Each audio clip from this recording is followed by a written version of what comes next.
Hello and welcome to the Gangneung Curling Centre. It's the final session of the 4th Paralympic wheelchair curling event. Going head to head in the gold medal game is world champions Norway and 2022 hosts China. Neither country has ever won a Paralympic curling medal. However, they both have one in the bank already here at the PyeongChang 2018 Paralympic Winter Games. It's been a thoroughly entertaining and high quality event, and all that's left is to sort out who takes the gold and who takes the silver. Logan Gray here, two-time Olympian from the USA and Swiss helm alongside. So let's meet the Chinese team led by Wang Meng. This team, the youngest team in the event by some way. Speaking of ways, this is Liu Wei, the second player for China. The third player, Chen Chanxin.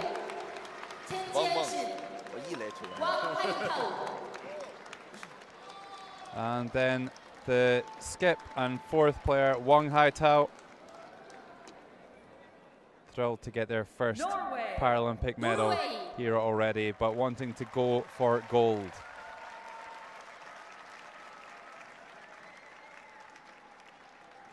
And on the other side of the ice, Team Norway led off by Cecil Loken.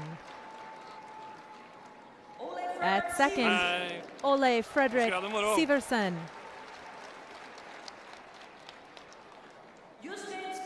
Third stones and vice skip, Justin Stordal.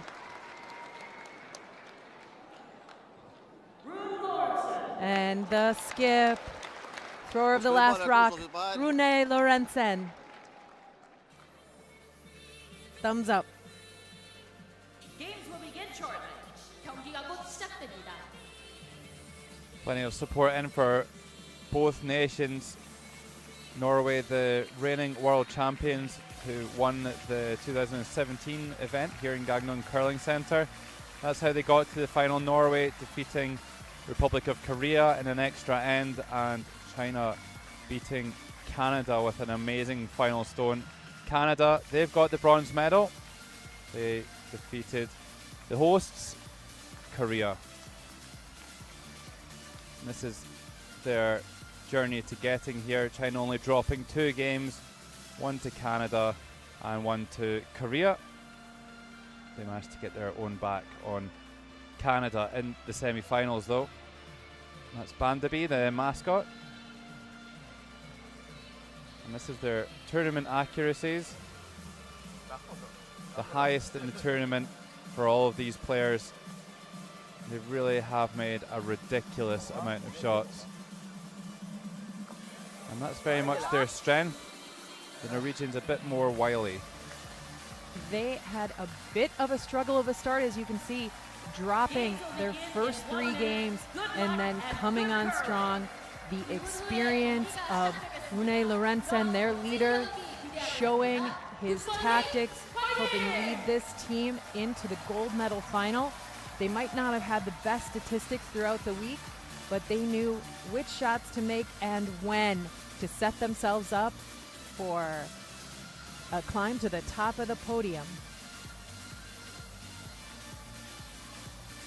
Yeah, the Paralympic medal was the only one missing from the collection for Rune Lorentzen and Justin Stordal.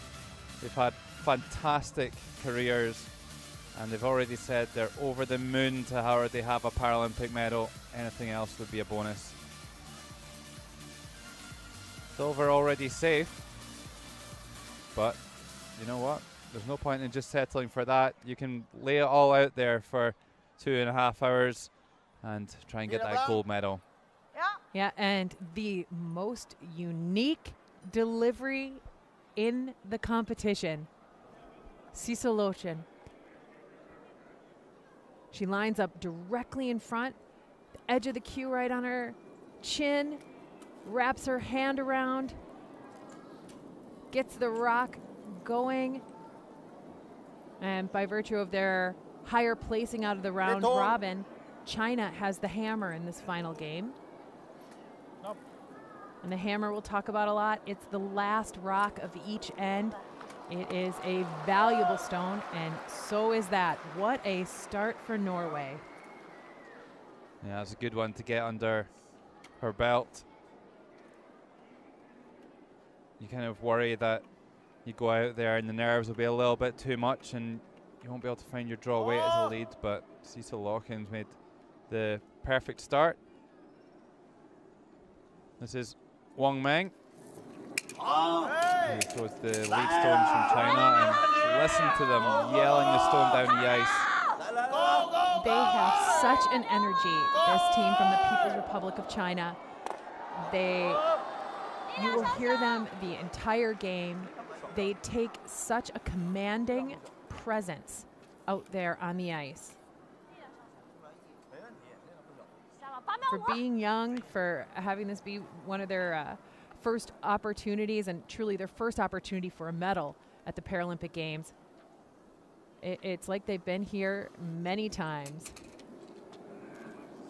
Cecil Lawkins has been here before, playing her second Paralympic Games, and first one being in Sochi. Yeah, she was named to the national team. She made her international debut in 2012 for Norway. She curls out of the Stavanger Curling Club. I'm not quite making it into the rings, and China won't be able to remove that stone. That's not a bad play for Norway. We have seen this Chinese team make takeout after takeout. Their game plans have been pretty consistent all week. They love to knock rocks out of play.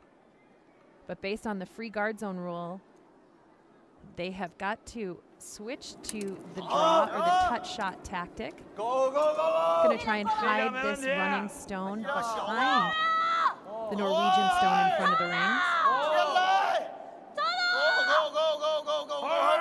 Well, curling hard now, and it's going to over curl into the guard. And that's something that we didn't really see Canada do in the semi-final. Yeah, Canada was very defensive against China. We're waiting for China to make a mistake. They didn't force the issue, I think, early enough in the game. This is the most experienced skip in the game in Team Norway's leader. He's not going to be afraid to mix it up and have Ole Fredrik Siversen come right around the Chinese stone that was left on the center line. Yeah, Ole Fredrik actually started because he was invited to have a go by Rooney, the skip. He's also recruiting for some teammates to go to these international championships, and he's performed extremely well so far. Unfortunately, there just a little bit too much momentum. This is his first Paralympic Games. He was not on the team in Sochi in 2014, so he needs maybe a deep breath before his next rock.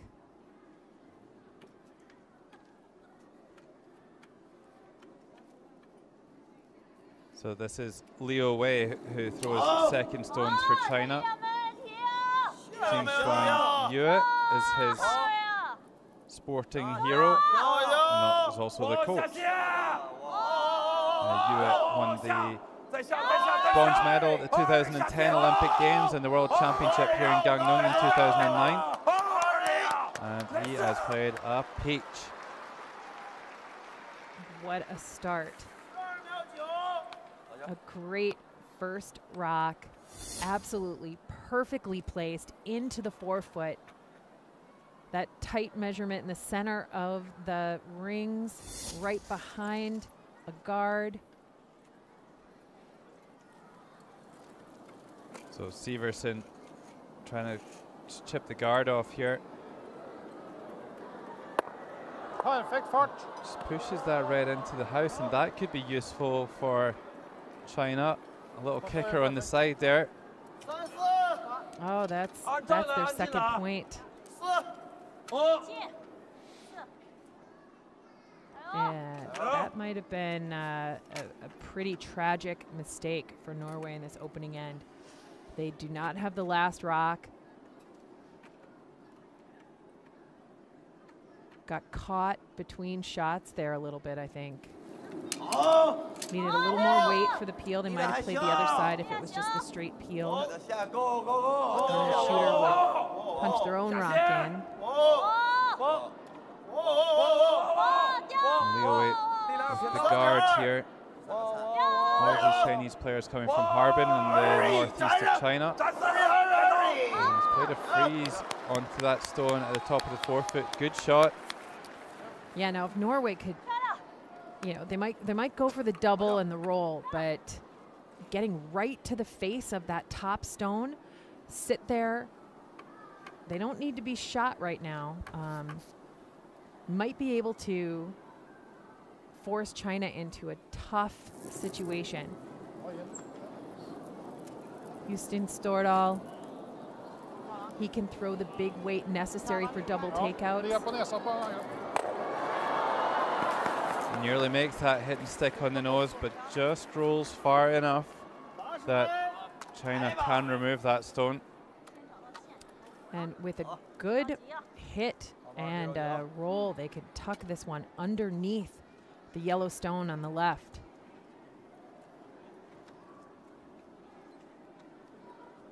This is our first look at Chen Jianxin. 67% for all games this far. Left-hander. He's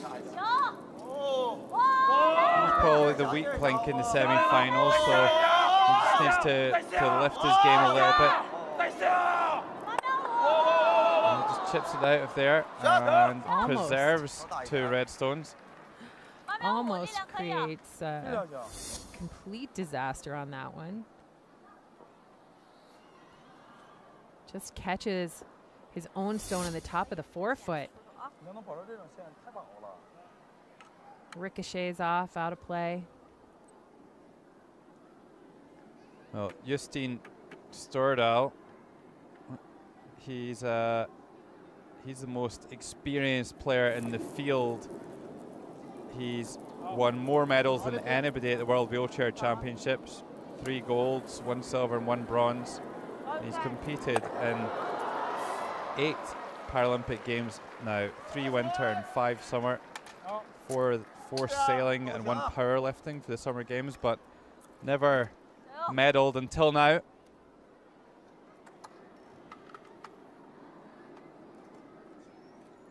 I think even he might be feeling a little bit of pressure out there today. Makes a good hit and stick there though.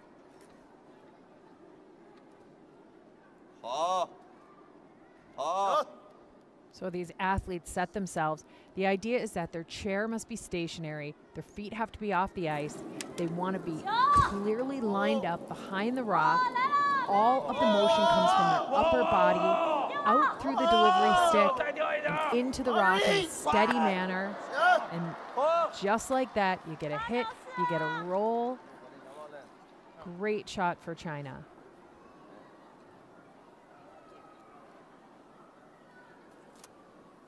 Moving with purpose, Chen. China looking good for a score of 2 here in the first end.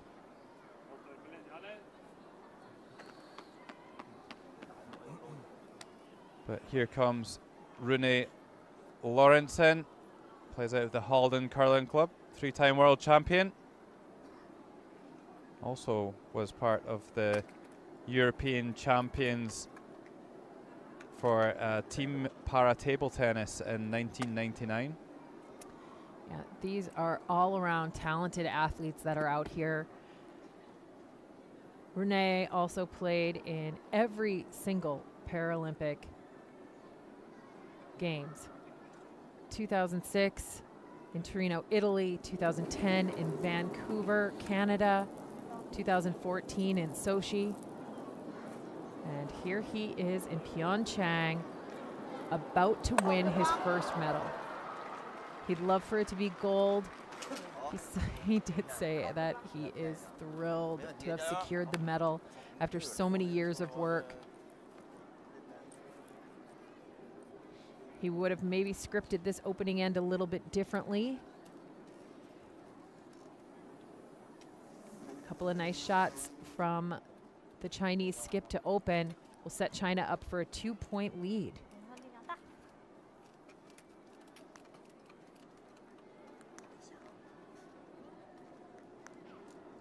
Wang Haitao, the skip and fourth player for China, the 28-year-old. Very young team this. Liu Wei, the second player, is the oldest player, 33. They play these takeouts very hard, but they're very accurate as well. And he makes a stinger of a hit and roll there. Forces Norway into the other side of the ice. An inside-out hit. They haven't seen this. And all of a sudden, the 2 could be 3.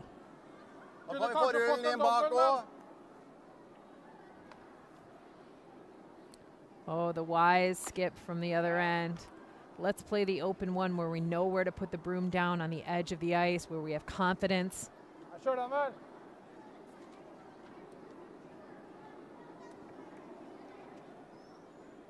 The steely-eyed Norwegian. His last rock here in the gold medal game in this first end. Well, he would love to get a little bit of a roll inside here. He's looking wide at the moment, though. Has he got it? Oh, he's missed completely. And China have a draw to the paint for 3. Can you believe it? It's a great call there by Lawrenson, but fresh air on the outside.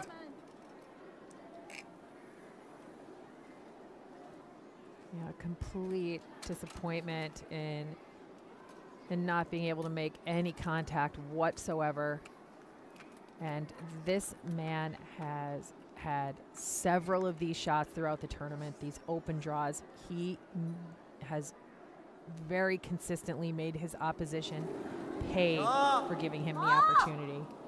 Well, Wang Haitao must think all of his Christmases have come at once right now. Just needs to draw one into the house. And they're encouraging it to get down there. Has it got the running to do it? Gotta go, gotta go. It's short. What a let-off for Norway. After that huge miss by Rooney Lawrenson, Wang Haitao can't convert. Still getting the high fives though.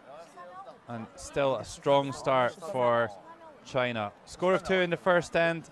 They lead Norway by 2 shots to 0.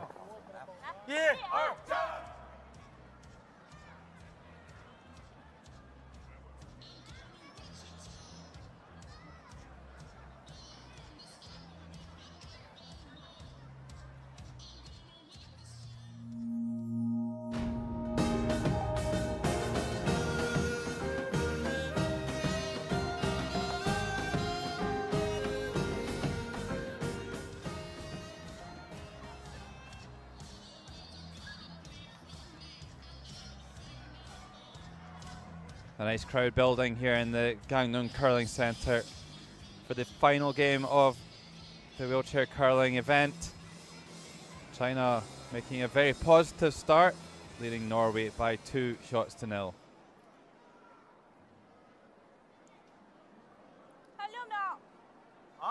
Oh, Wang Wang having a good chuff on something. Well, she's about to throw the stone. Just chomping away. Keeping herself energized and fueled. These games are long. They take a lot of energy, a lot of focus.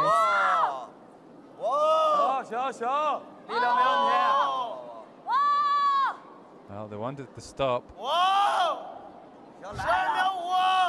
It's kind of like listening to Sergio Garcia or something out on the golf course, and he's shouting at the ball and telling it to go and stop and spin and all sorts.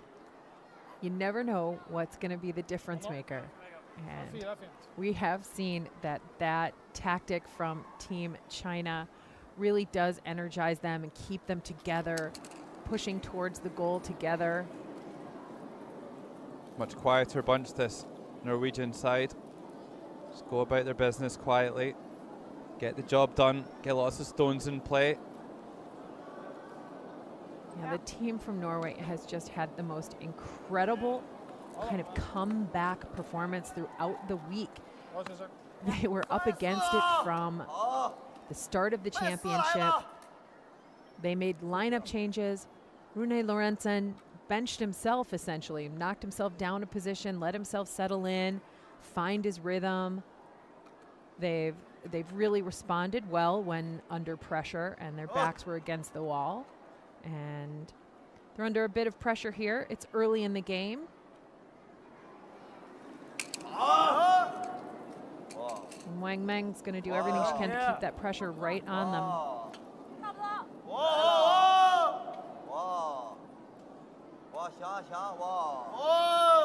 Yeah, China just wanting to keep the play in the house.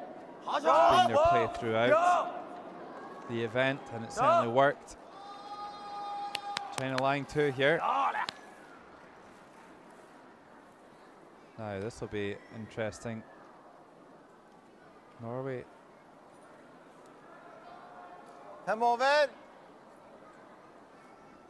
Looks like they are going to play a takeout on 2 red stones. I wonder if they'd try something a bit more adventurous, a bit more creative. Only seems to play shots on the clockwise rotation, Cecil Loken, but she's very good at it.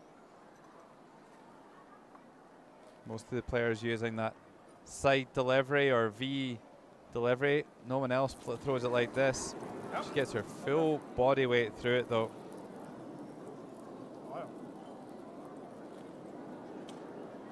You've got to consider that technique is self-taught. Yeah, it's clearly adaptive to her strengths, and that's the thing about a curling delivery. You know, to your point about golf, every player has kind of a natural swing, a natural ability, and you've got to figure out what works best for you, that you can create the most consistent technique that's repeatable, that you know how to manage. Well, because Cecil Loken just hit and rolled out of play, then China can just peel the guards.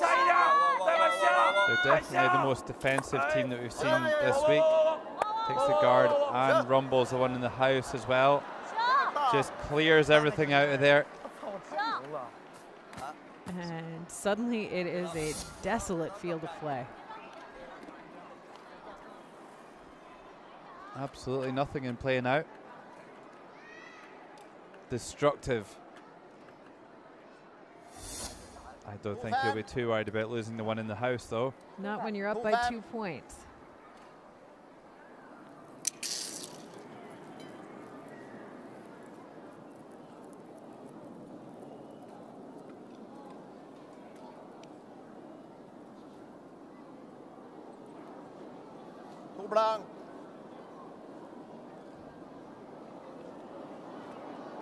Oh, and still not finding his draw weight.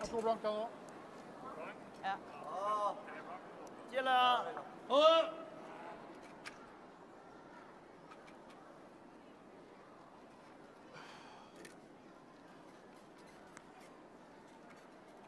it's been a slow start to the game for Severson.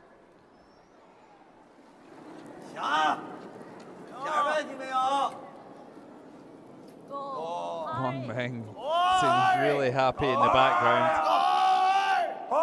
Just the full participation from all of these players on every shot. It's just really fun to see their enthusiasm, their excitement, their connection. And there it is.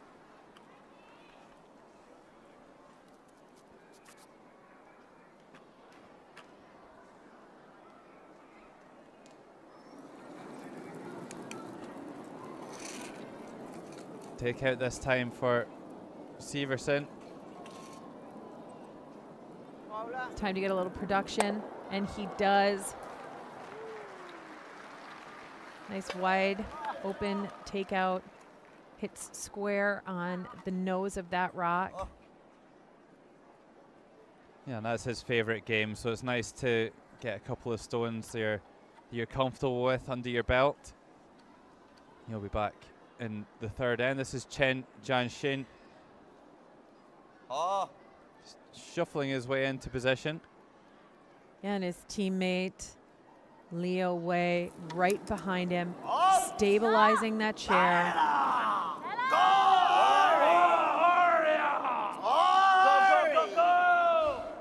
Shouting hurry at it. It's like they've got invisible sweepers. Yeah, so in wheelchair curling, there are no sweepers. The traditional format of the game, you'd have at least 2 sweepers for the most part. And, you know, I suspect that this Team China might train playing the traditional game. And maybe they're used to having sweepers. Or maybe they can just see something that we can't. Maybe that's why they make so much shots. So many shots even. Stordal just picks enough of that one to get it out. Accomplishes the primary goal. And at this point, I think Norway's looking maybe to blank. That wide open field of play from the great shot from Leo Wei that just removed every rock from play.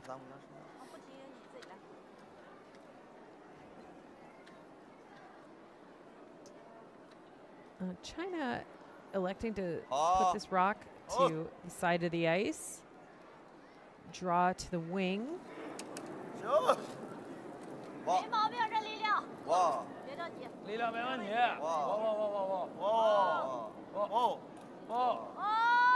they just want this one anywhere in the house. I think they're going to be a little disappointed because that's going to be only through the back line and out of play. It's heavy. Well,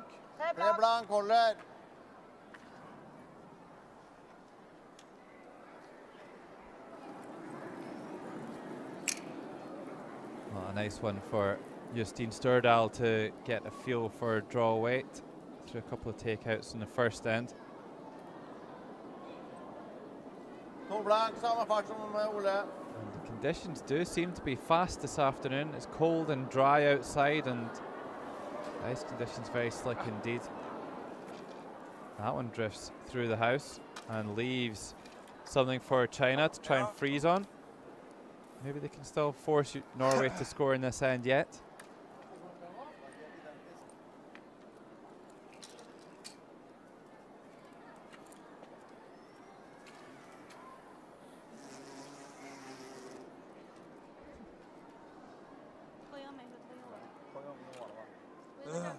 So you would have just heard the little bee in the arena buzzing around the microphones. It wasn't actually a bee, it was Wong Hai-Tao's wheelchair. He does like a handbrake turn. You can see the skid marks. Yeah, you can see the marks on the ice. He moves very quickly up and down the sheet of ice. He wastes no time. And then he slams on the handbrake and spins right into place. Looks like a good attempt here. No, that's not just a good attempt. That's near perfect. Oh, such a difficult shot, that wide open freeze. Terrific attempt by the Chinese skip. Yeah, and that shot in wheelchair curling, since they do not have sweepers, that man right there has to do it all on his own, make it perfect. And now it's going to be up to Rune to do the same thing. Make it perfect. He was going to remove that rock from play.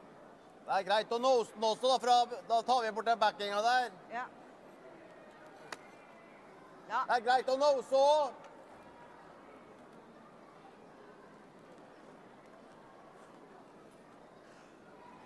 Well, they just need to be careful not to hit this stone on the right-hand side as Rune looks at it.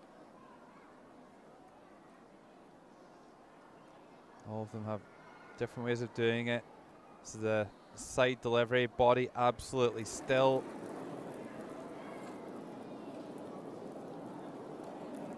So it's on its way and looking for a nose hit. starting to break now. Hits on the inside, and that is the mistake that China were trying to force.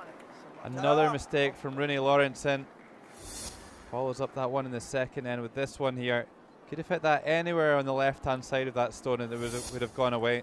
You know, remember he missed with his last stone in the first end.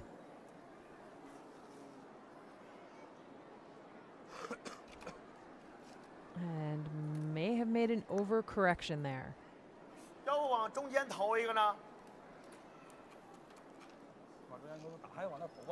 So anywhere in the house here.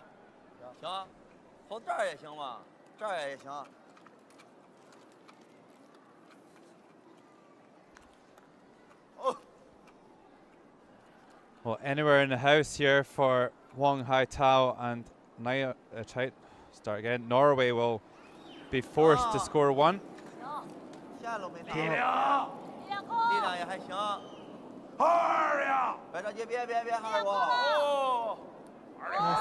Rock starting to curl. They'd love it to sit about 6 feet in front of the stone that's in the back of the rings. Short again. Does Norway have they can see that rock in the back. It's a little bit of a disappointment there. Yes, Norway has all that rock. They're going to try and blank this end. So they just need to peel it out. Rune Lorentzen with the final stone of the second end. Needs to steady the ship a little bit. Needs to make a good shot. This is looking pretty good. And does it roll out? Oh, that's close. I think that might be in. I think that might still be in, but we'll soon find out. Justine started out calling the official to measure this one, so rather than the measure that we've seen used throughout the week measuring 2 stones, then this one is called the biter, the 6-foot measure, and it just determines whether that stone is in the house or not. Norway don't want it to be in the house, they want to keep the last stone advantage, and if they blank this end they'll do so. If they score one, then they will relinquish that last stone advantage and give it back to China. Of course, when you have the last stone, then you want to score 2 points or more, so 1 would be a bit cheap. It is in. Just had to roll another inch. The official just double checking. So it's a score of 1 for Norway in the second end. And when we come back in the third, it will be China with the last stone and leading by 1 shot.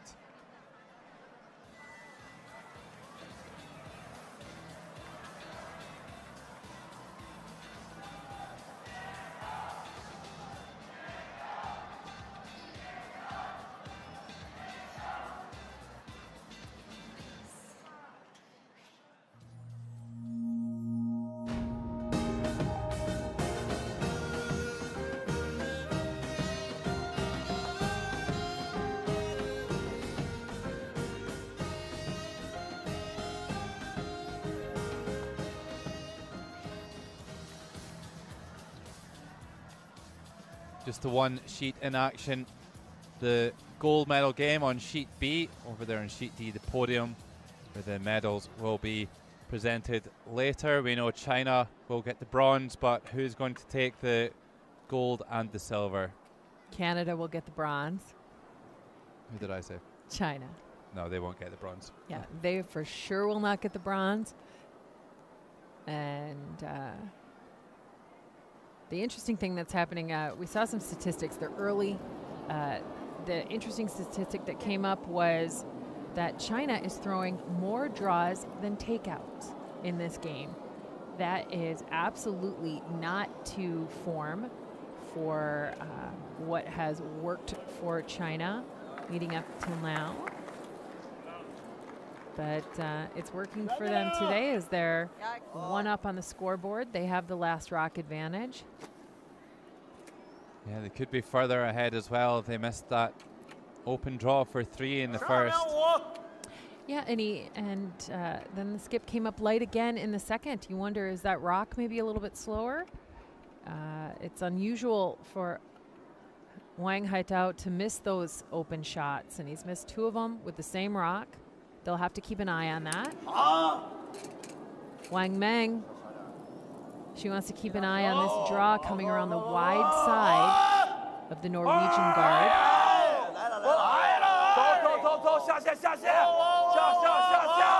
A really good line here. Just needs it to rear up now and actually curls right out the other side. Great effort though. Giving herself a high five. Yeah, she gave an interview after winning the semifinal where she said that now that Team China is on the podium for certain, she can relax a little bit and enjoy this game. Yeah, she does look like she's enjoying herself as well. Definitely the smiliest player on the ice. Unfortunately, you don't get any medals for smiling a lot, but she's making a lot of shots to back it up as well. So yes, she is. So a couple of guards from Norway. Looks like we might get an explosive third end here with lots of stones in play. Yeah, these are fun ends. Guards out front, some rocks in the scoring area.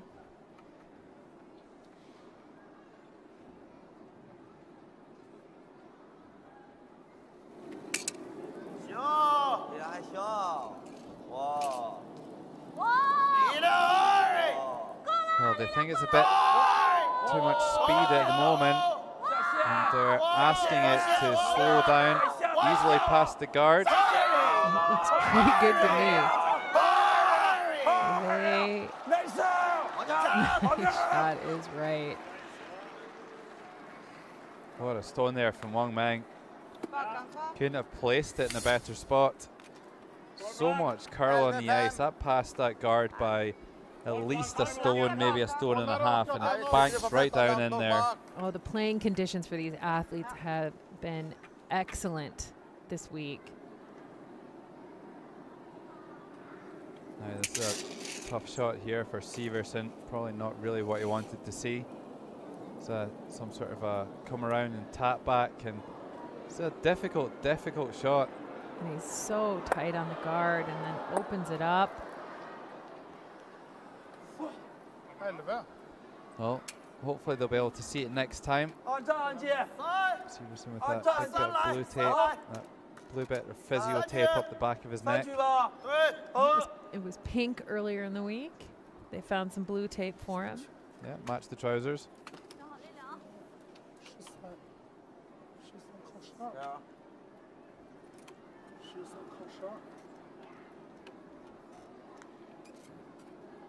Oh, this athletic setup, the forward lean and the power through the shoulder, the chest, the back muscles.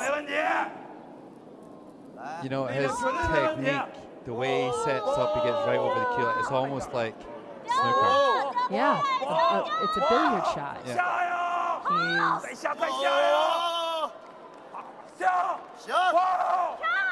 Oh, and that's good. Right in front. Norway makes the double takeout. They don't get to roll on the rings. There's maybe a chance for a triple, right? If you were to hit just off nose on the inside of that top rock towards the center line. It could get all 3 of the Chinese stones moving. But he's given it a lot of weight, just lacking accuracy though, and hits and runs and leaves China in the same position really to throw the guard once more.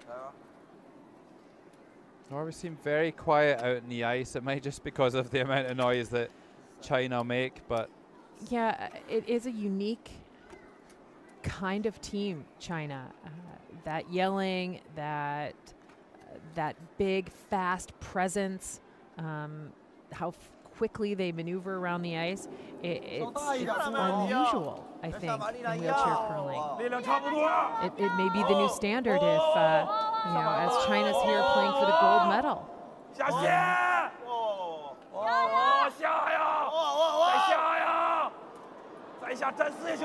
A little bit further in this time. A little bit of deja vu. There was a similar situation in the first end where China froze their own and left Norway the chance to hit and stick and lie in front.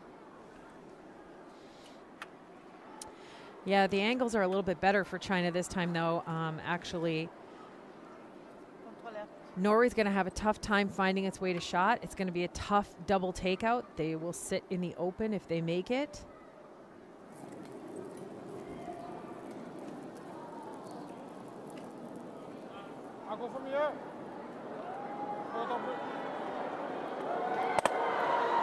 Again, Norway just struggling to keep their stones in play. It just makes life so much easier for China because they can just keep throwing up those draws, whereas if they manage to keep one in the house, the Norwegians, then you may well see China play a takeout. The best hitting team in the field, China, has become the best drawing team in the field in this gold medal game. Well, there's no question that the best shot makers in the field always had the strategy to back it up, and that's absolutely where Norway excel. They have good strategy. It's just about whether they can make enough shots to live with this Chinese team. Looking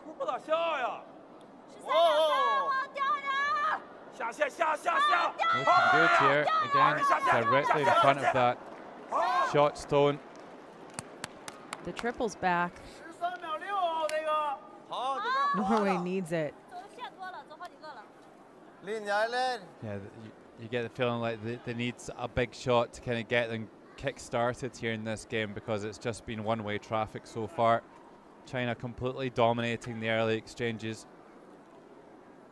Yeah, a double takeout here would give Norway a control position in front of the rings, though. So just nice, steady execution. Heard a little bit of a bounce from that stone as it left the head of the cue. And sitting on the wide side, he's going to get two. That helps. Well, we think that red stone went out the side. Great shot there by Justin Stordal. That'll make a big difference in this end. Gets two for the price of one. Spins it all the way across the house and out it goes. Great shot by the veteran third player. Yeah, I love their caps. The curling stone on there. Semblance of the Norwegian flag. China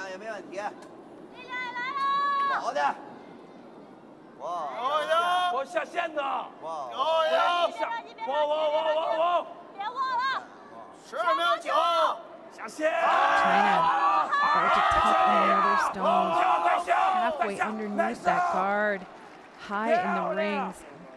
Beautifully managed draw there. They're making so many shots right now, China. Yesterday was all simple, kind of open shots, but they're showing that they can make some more technical ones as well. They made some amazing draws. Oh, and here comes Norway without the last stone, calling the draw here. It's time for Norway to try a different tactic. It is dangerous, but if this skip could settle a rock down in between those stones, the Chinese counters, he might be able to change the fortunes of Team Norway in this end. You can see the hit would be difficult. You could only hit half that rock. You'd roll into the open. This is very risky. The reward would be high.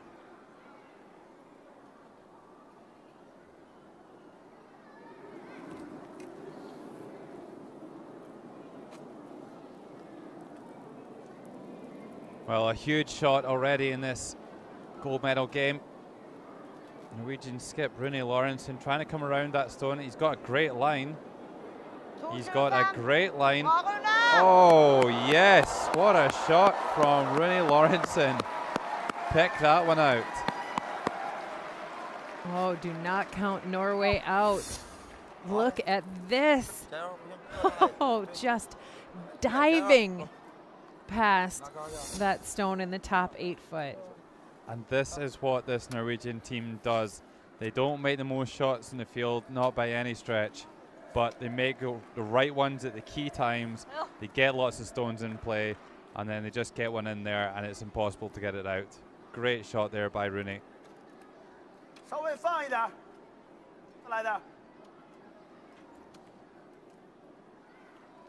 And now, for the first time this game, this man is under pressure.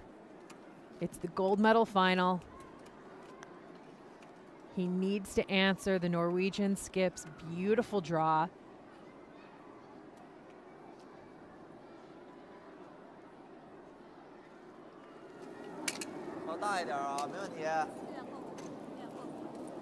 You're going to play a split on the top.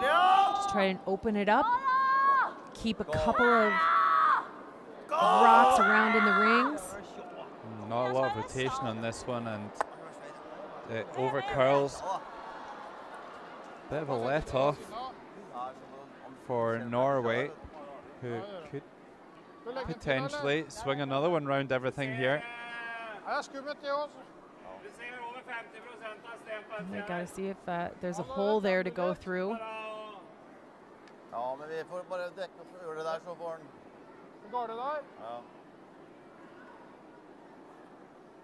Well, looks like they want to protect what they've got. Still thinking about it though. This is a wise man.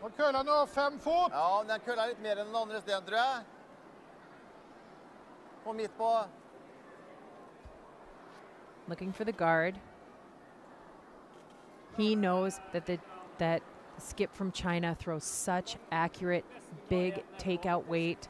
If he could get through that port and chip the Norwegian stone out, it'd be for 2 and send China to a 3-point lead.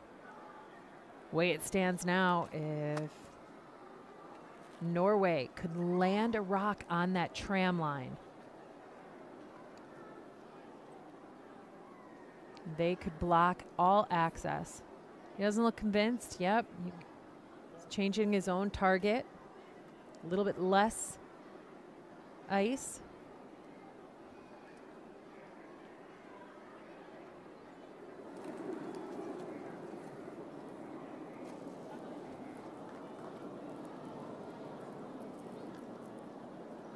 Well, this one just trying to plug the hole.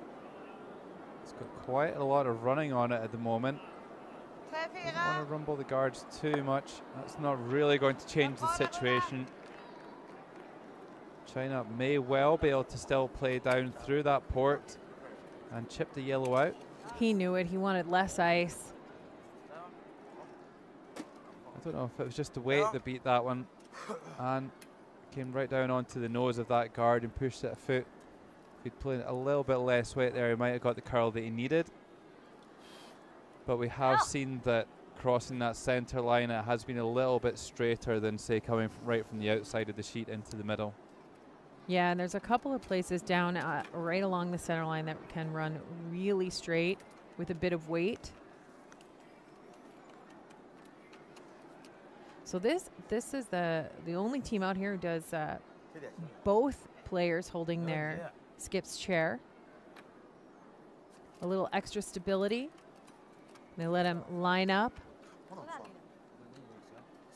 right down the right tram line. That rock has to start inside those lines. Well, you know, he's a big unit on high tout, and he can throw extremely hard, so I'm sure there's a lot of momentum in there. What's happening here? Oh, hello. Oh. How unlucky is that for China? He catches the guard, he rolls over, And he pushes another Norwegian stone into the forefoot, and Severson can hardly believe their luck. How are Norway in the lead in this game? I have no idea. KG. A steal of 2 in the third end. And it's Norway 3, China 2.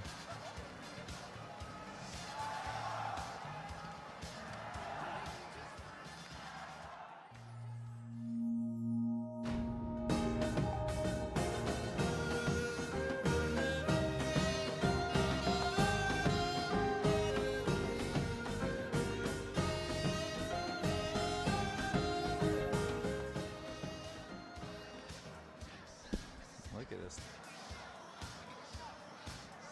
Now look at the difference in the stats there between China and Norway. China have the Norwegians' number in shot making, but Norway seem to have the Chinese number in craft. Yeah, I mean, this is Rune Lorentzon's gift. But all credit for that draw he made. It was under such pressure. A beautiful draw. Sisoloken lining up, torquing that wrist over the top of her cue to put rotation on it.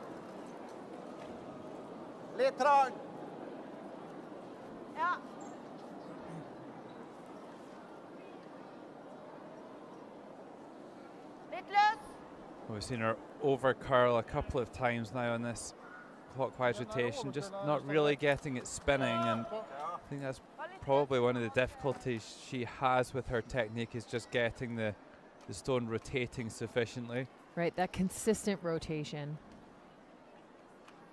She's got a beautiful command of the speed of ice. She puts rocks in great places in the field of play. And her trouble definitely comes from the amount of rotation or lack of rotation sometimes. Pulls up short on her or over curls. You can see the number of rotations on this rock. It's going to hold it straighter. It's going to take it further in distance. Holds a more true line to the shape of the ice. And continuing with her beautiful draw weight. Wang Meng happy with where that rock landed. Vi kan prøve på 15 år. A little less enthusiasm there in those high fives than an end to go. Yeah, that was definitely a setback, and you can even draw. I've drawn that shot up from Wang Haitao with his final stone of the third. Big steal of 2 for Norway. And that could be the boost that they need, all set up by that fantastic draw by Rune Lorentzen with his first stone in the third end.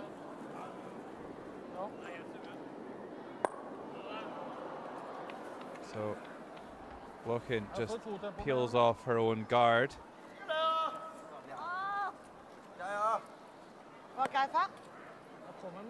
Don't be too concerned now. It'd be a different story if China had scored in the last 10 and they were trailing by a couple of points.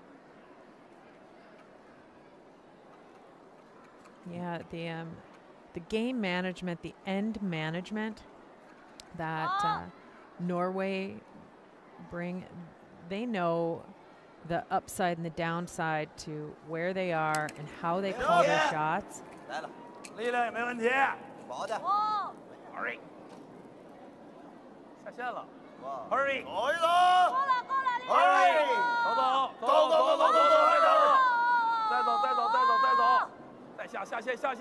looking pretty good here. This is going to rear up just at the back of the white circle.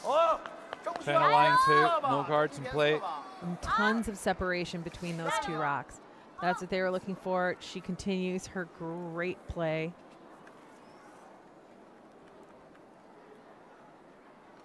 So this is that real straight spot that we have seen down the ice. Every now and again, this rock gets going on the far side of the center line. It can hold the line.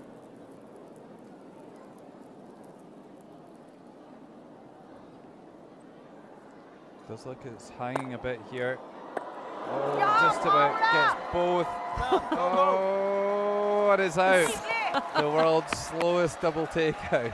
That is just stunning. That straight spot on the ice helping Norway. Oh, he loves it. Big punch of the air there from Ole Fredrik Siversen. Yeah, there are pictures on your screen, but not on the line score. That is a double takeout. Both those stones just crawled out of the house and no more. Norway need to be careful not to use up all of their luck in the first half here. Yeah, but China's got to be feeling really deflated right now. They're playing excellent. The only shots they've really missed are their skips last. Other than that, this team is executing at one of the highest rates of any team in any game in this championship.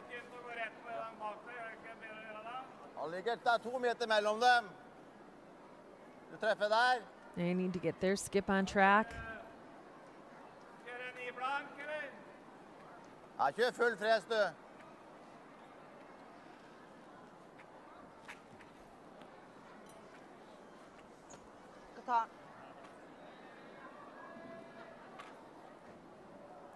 Well, I don't think Norway will want to play too many ends like this. I think China are too good at the open shots. I think they need to use that wily brain of Rune Lawrenson with lots of stones in play and generate positions like they did in the last end. Yeah, there's no doubt about it. Oh, and China finally seeing an opportunity on the other side of the ice. I'd love to see I hope China's going to our right here, but he did point out to the left. We'll see where this rock goes. If he were to choose to kind of freeze on the side where there's a Norwegian stone out in front of the rings, it just visually creates a bit of traffic and might make force the level of difficulty. Nope, they're going to the open side. And this is where the tactics come into play, how you can get the most out of the reality of the situation that you're facing. It's a relatively wide open house.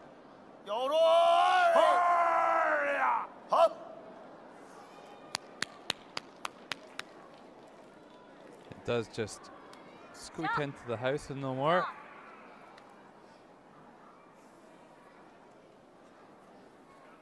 Norway aren't going to take any chances when they don't have the last stone.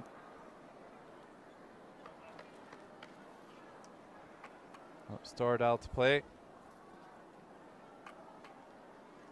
And they have to be careful of the stone that's in the back of the rings. There's a chance that they could jam the Chinese stone into the back.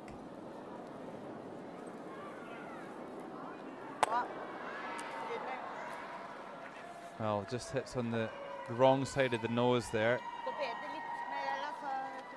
But doesn't jam. Leaves a guard, which China will try and come around now.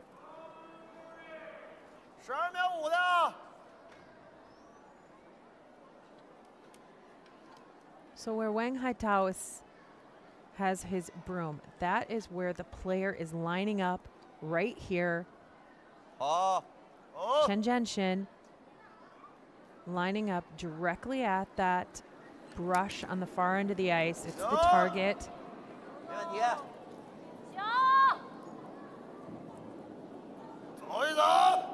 And with the right speed and these beautiful ice conditions, this rock can land all the way behind that corner guard, that Norwegian stone in front of the rings. Runs just a little bit straight, sits open, but great weight again from the Chinese third.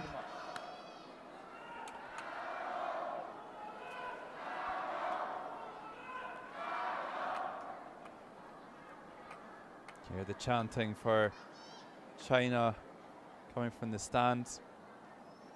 Stordal with a more technical takeout this time.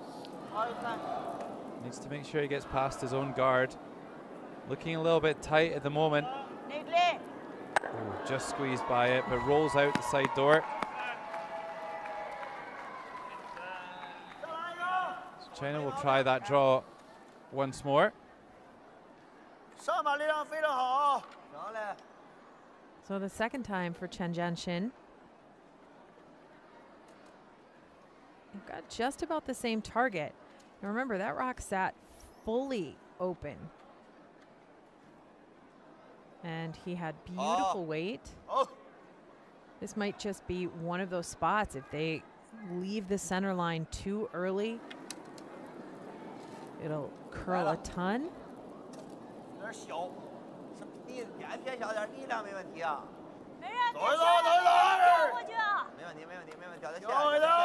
moving nicely. Yeah, it's got nice speed as well. Enters the house and tucks in behind. Nice draw by Jianxin.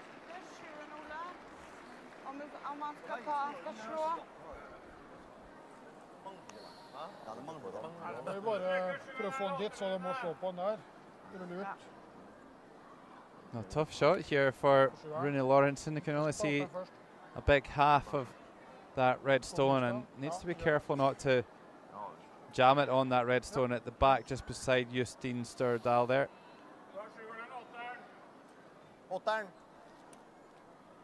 May we have the 8 please before the 7?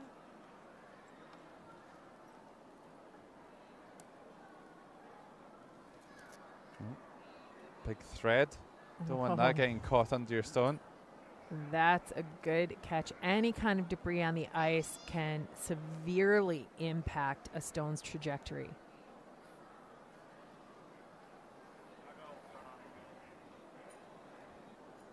And this is again a situation. There's no sweepers to help keep the path clean in front of the rocks.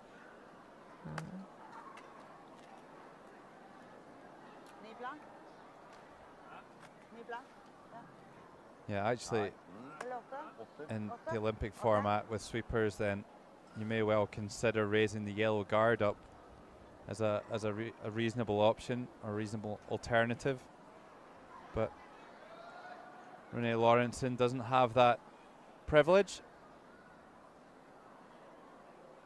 Gets himself set up, and it's not the heaviest takeout we'll see him throw today, but it looks like this is curling early. Is it by the guard? Oh, it is.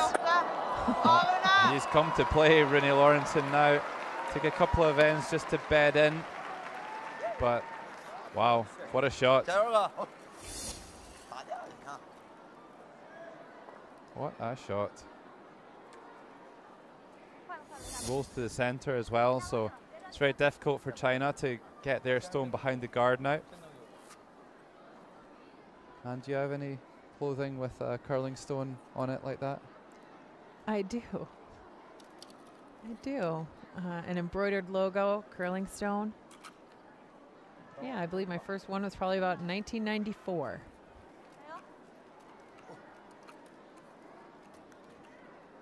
It's a nice team hat that Norway's wearing. You know I like it.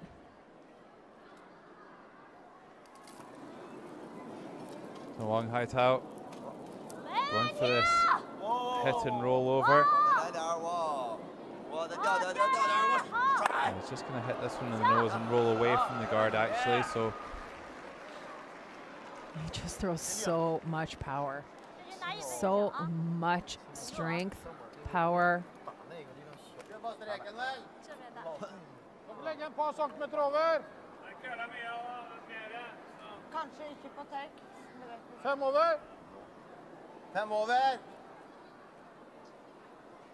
Well, this is the easiest shot that Rune's had for a while. Yeah, but he cannot afford a letdown. These are the kind of shots, these open shots that have to be executed.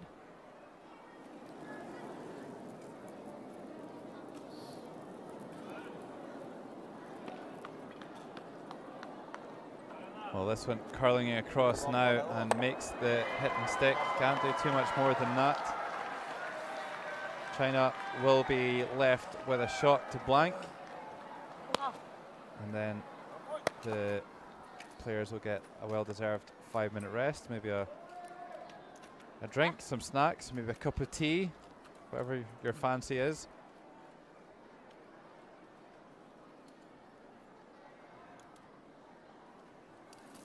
Grapes on sticks, that's what we saw a lot of during the Olympics. Anyway, the final stone of the fourth end. Wang Haitao going for the hit and roll out. Well, he's stuck it. He's stuck it in the house. And that will end a very entertaining first half. Unpredictable stuff here in the gold medal game. And at halftime, it's all tied, nothing between them. Wang Haitao, the Chinese skip, makes his way off, scoring 1 in the fourth end. And when we come back in 5 minutes for the fifth end, it'll be a tied game.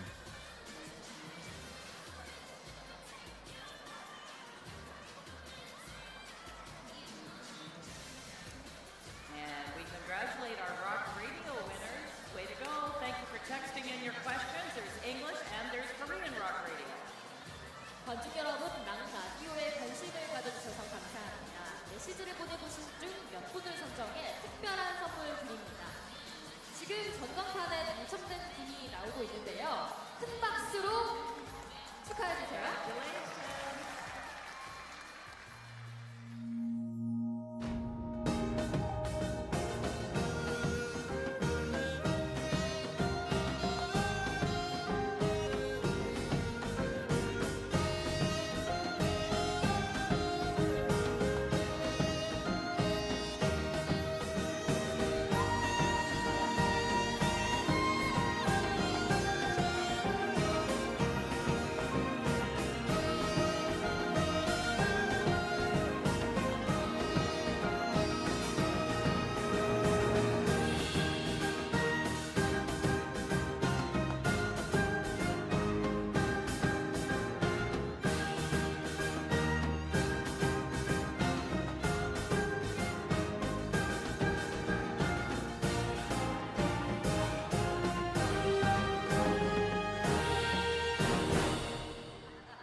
This team is playing excellent. Lead, second and third. Wang Haitao, their skip, needs to settle in and get some more production from his rocks. He is playing well below his tournament average. And some time with his coach. She's going to try and set things up, get them ready for that second half of the game. 让他们先胖不算胖，咱们后胖。对。对，那个球，那个球我们一看感觉好像已经没有了，但是就停那儿了。他那个量那个骨头包，光那包就有，包包没有，那女的可以拍一瞅。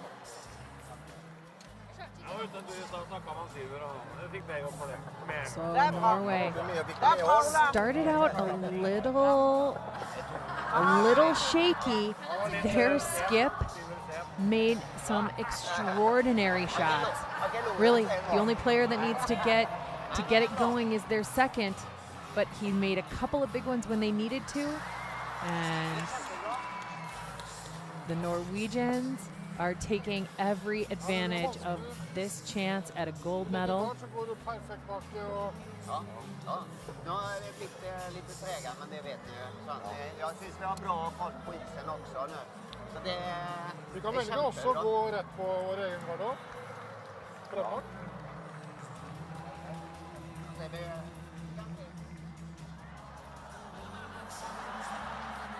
Overall, China outplaying statistically, but the veteran Norwegian team outmaneuvering Team China in that field of play.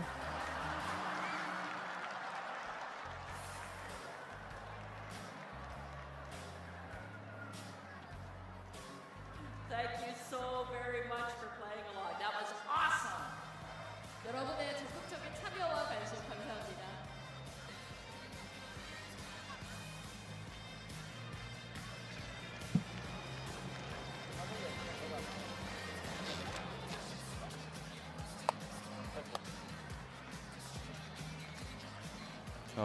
Peter Dahlman, the Norwegian coach, just leading the high fives for the Norwegian team.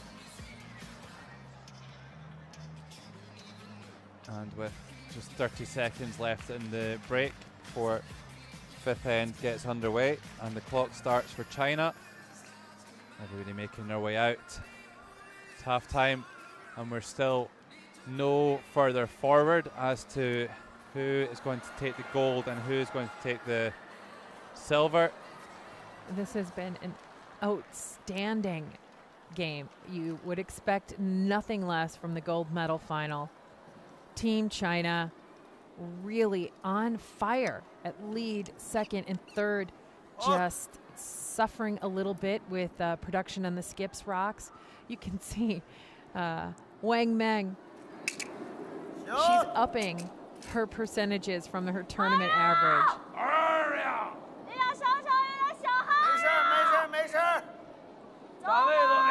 Looking a little bit inside at the moment. This one's going to cross over the center line where she would have wanted it. And keeps it nice and tight to the house though. That's a good start to the fifth end for China. And always that signature smile. It's a dazzling smile, and you know, she gives it to her teammates. She glances up at her coaching bench. She looks like the kind of person who would never have a bad word to say about anyone. This is Cecil Loken throwing the clockwise rotation as she usually does. Yeah, now she has thrown about 141 clockwise rotating shots and 49 counterclockwise. So the difference is pretty significant throughout the tournament. If I was Team China, creating my game plan would be built around that stat to start and end. Yeah, there's always a favoritism there towards the clockwise, about 3-1 roughly. She throws in comparison to the anti-clockwise handle. Here's Wang Meng. I'm trying to make a freeze here, I think. Come right down into the rings. Oh, it's a takeout. Oh, she's wide is the initial indication from the thrower. And based on the kind of weight that China throws, being wide is pretty unforgiving set of circumstances, and there you have it. Now we talk about that, the clockwise and the anti-clockwise or counterclockwise shot. If China had sat their first guard on the other side of the center line, Cecil Loken would have been forced to the turn she does not prefer. So that's the kind of little subtle game plans, little subtle tactics that China will only get better with as they keep competing. As we mentioned earlier, they're the youngest team out here in the field. The youngest player, though, was the alternate for Team Norway. She's 19, getting lots of good experience watching and working through the systems with Norway.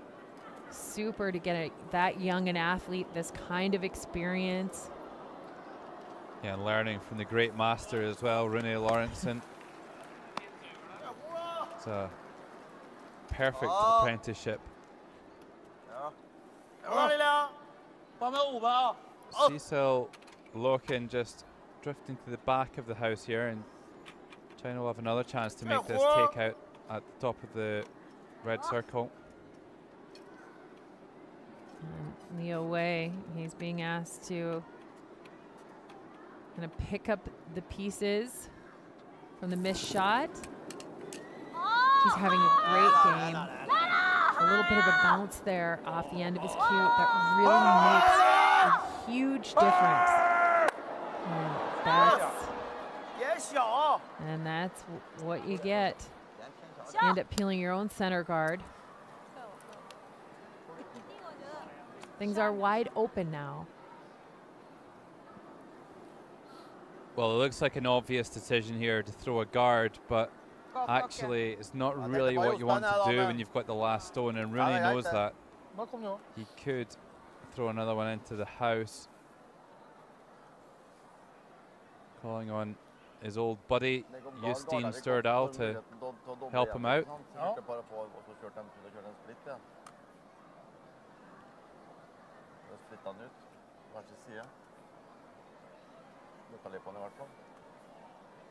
Ligge tre stykker på linje her synes jeg noe særlig gunstig, altså nå. Nei, kanskje ikke det. Men sjansen for at de jammer shotten mot den bakre, den er jo stor da. Ja. Men drar vi inn tre, så kommer mye til. So there really only is two options here. You either guard the two stones in the center line, which would be very risky, or you just draw one over to either side of the house, right out to the wings. Men er den åpen, så går det dobbelen rett I der. think that's her preference, Anne. Yeah, at this point, you know, separating those rocks as much as you can, I think would probably be the ideal scenario. The challenge is that China loves to hit. They love to hit. They're very good at it. And Team Norway kind of going through the different options there. And also this is about getting some production from your second, who is struggling a little bit. We talked about that at break, that he needs to find his groove. So what is the best shot, not only for the situation, but also for where you know the ice conditions and how the player is throwing? What are they gonna make? So by drawing into the center of the house, Rune's giving his player a couple of options. If it comes up short, it's a guard. If it comes up heavy, it taps their own. This one over curling a little bit from Severson. Very, very long par for the course, really, that the players didn't pick the shot that we would. Yeah, but that's all right. But, you know, and again, knowing kind of the tolerances for your athlete, that's a made shot for Severson. And he's been struggling. So to feel good about something, that will carry on to his next rock. And that is something that Team China, that's a rock out there that they have to navigate. They have to do it immediately. The danger with a center guard when you have hammer is that you may be the one navigating it at the end of the end.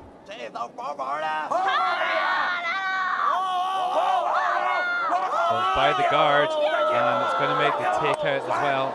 And he couldn't see much of that stone, and at that weight, that is an incredible shot from Leo Wei. 6 around on the wing too. They just have such confidence in the shape of the ice, how the rocks are going to move, and that intensity.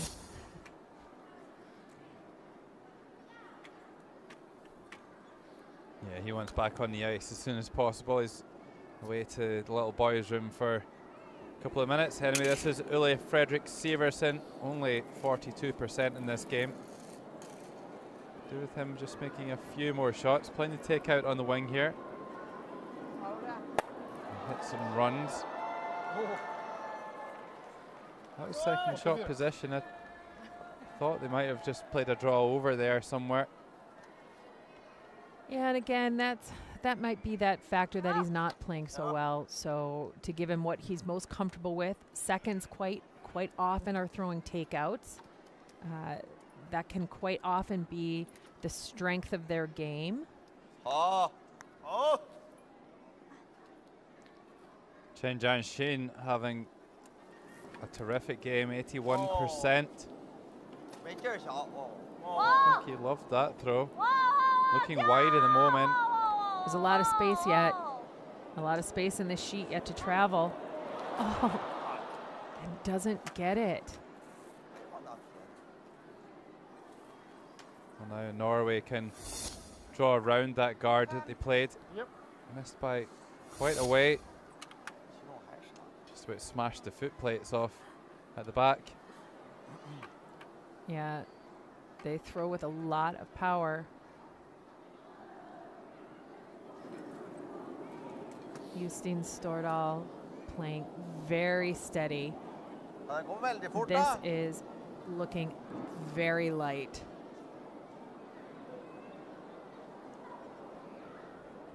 Not even close. And Norway not able to punish China for that huge miss with Chen's first stone. He's going to get another bite of the cherry here, though.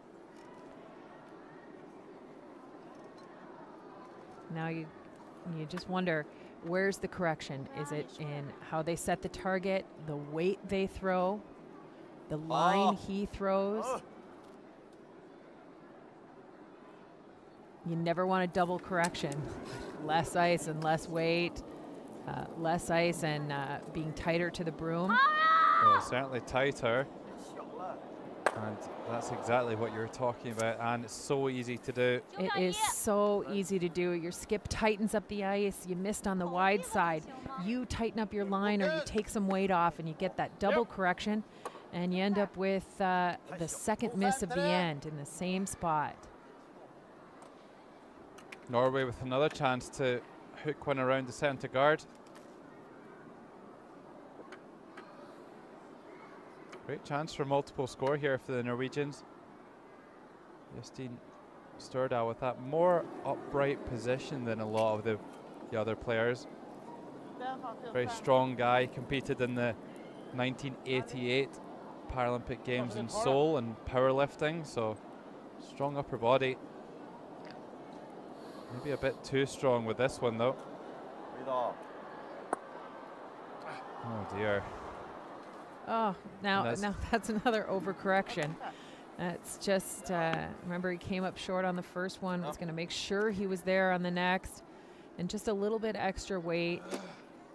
It is so easy to do in this sport. It's so challenging. That area that they're aiming at is so far away, and managing each subsequent rock down the same path, it gets a little bit faster and a little bit faster. And just didn't quite adjust. Now here's the man that needs to make a major adjustment. He is not playing to his norm, and he's got an opportunity here to make an impact on the situation. His team's missed 2 in a row.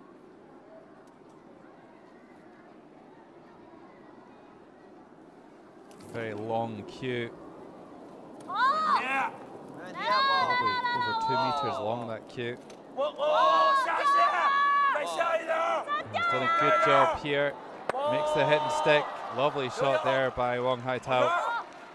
He shows the third player that's how you do it. Yeah, now it's decision-making time for Rune Lorentzen. Is he going to play the hit? He is. He's going to play the hit in the back. It is vital that Norway keep this rock in the rings. Vital. That center guard, we talked earlier that it could come back to punish the team with the hammer. If Norway should roll out here, China gets a free practice draw right in the center of the rings, potentially behind cover.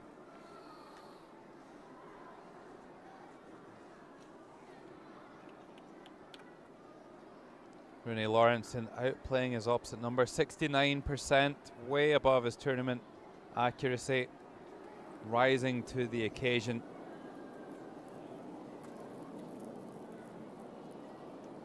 This needs to curl a bit, I think.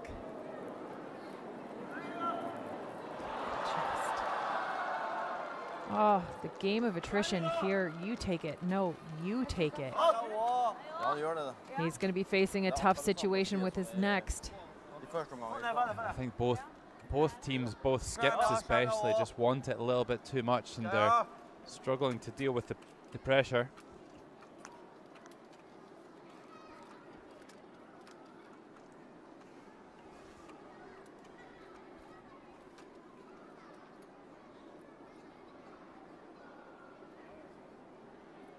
So anywhere in the house for Wong Hai-Tao. He's really struggled in his draws today, only 25% for 4 draws. He's been a bit light with a few of them. This one's got some running on it. He's got a lot of running on it. Will the back one save him? It won't. He takes it out, and maybe His saving grace is here that he rolled almost behind the guard. Looks like it's still open though. Just cannot find that draw weight. Where has it gone? Oh, it is all in the heartbeat and the pressure of the situation. You know that each of these athletes has the physical skill. It's now about the mental ability to handle the emotion and pressure of the Paralympic gold medal game. This one needs to curl a bit. Oh, he's got it. Nicely done. Very nicely done by Rune Lawrenson. Gets away with it. Both teams letting each other off the hook really in the fifth end. But Norway get the outcome that they were looking for. They get the blank end in the fifth. The scoreline still all tied here. And Norway have the last stone in the sixth end.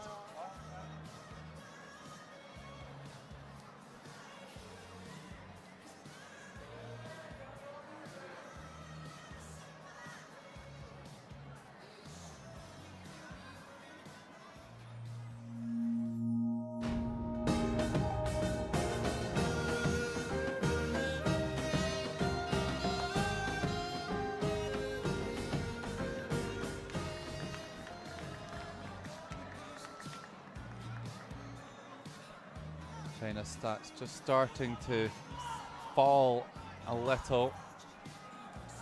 Yeah, they were well ahead in the early part of the game. And as their stats fell, the line score shifted a bit. Their very controlled first end slipped away.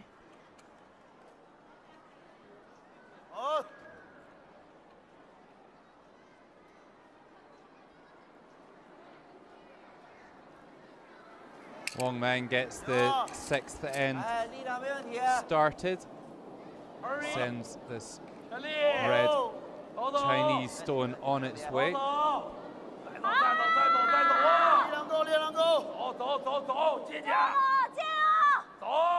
Down into the front of the house. I think we'll see a corner guard here from Norway.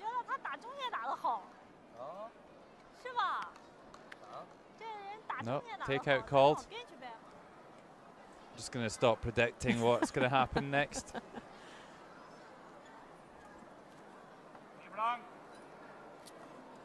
That could still be a corner guard target. We'll know in a second. It's a takeout.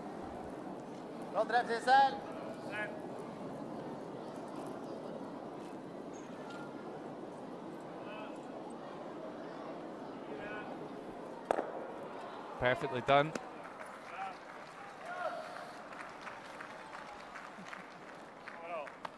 This is just playing right into the Chinese hands here in this sixth end. Norway not really showing any willingness to take a chance and try and put two on the board here in six.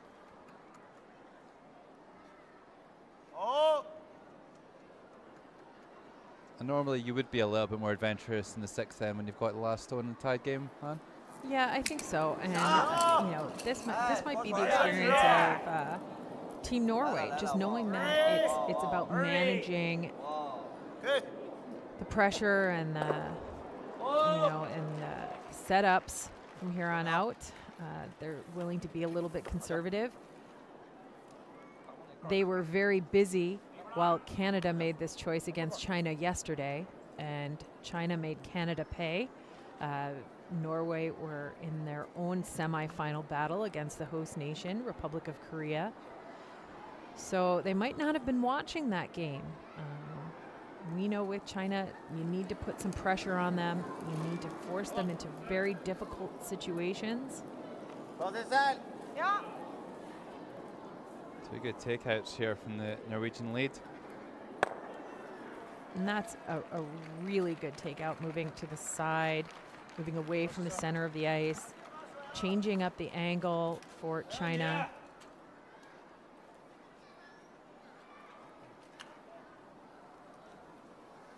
We're getting right down to the business end of this gold medal game. Still all tied. It's just a 3-end shootout now.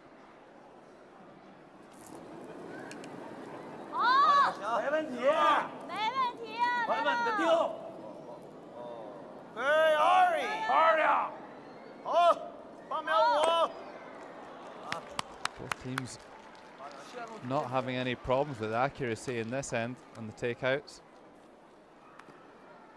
Yeah, it's one after the other.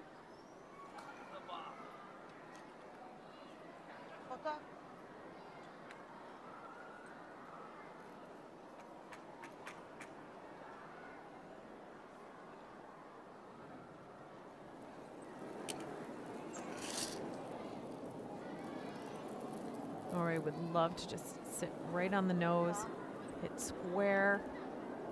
Oh, no. On the wide side again. I think it's a little bit of a technical issue. The Norwegian team don't seem to kind of keep their cue nice and low to the ice like the Chinese do, and by flicking it up in there, I think they're inadvertently flicking the stone offline as well. If you watch Leo Wei, he keeps the cue very low through, he goes right through the stone to the target. Yeah, any kind of upward momentum at the end of the release can put a little bit of outward momentum on the trajectory of the stone. It holds true in all disciplines of curling. Needs it to stop now. Needs it to stop. And it just hangs on.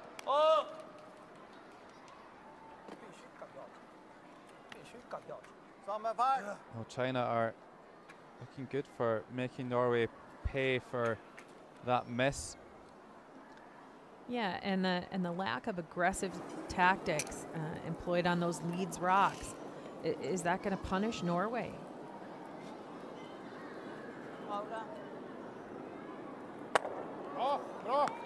Well, that's a beauty. After missing that previous one, he fully focused on that one and rolls it right over in front of the other one. Great shot there by Severson. Well, that's what you got to do. If you have a mistake on your first one, follow a miss with a made shot.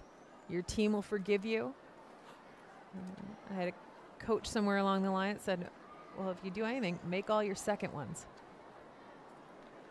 And really sets your team up, ups the level of difficulty for the opponent.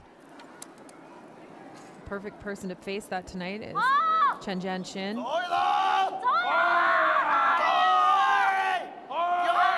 Having a great game. Continues. That's a very good shot there from Chen.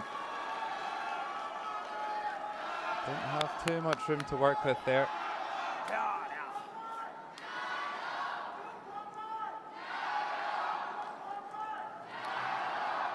But those two red stones now lined up, stacked up for a double here.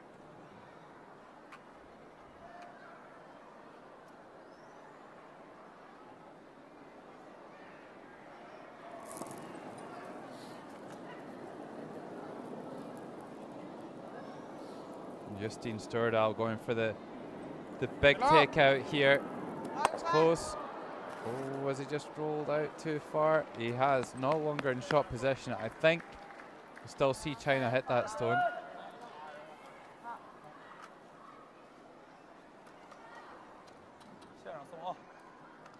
It's good he stuck around the edge of the rings.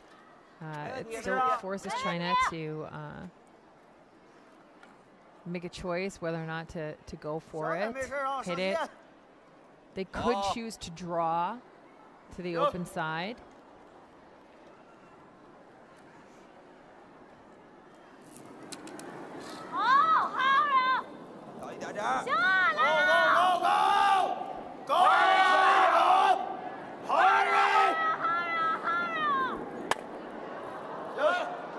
Well, hits on the outside and rolls out of the rings.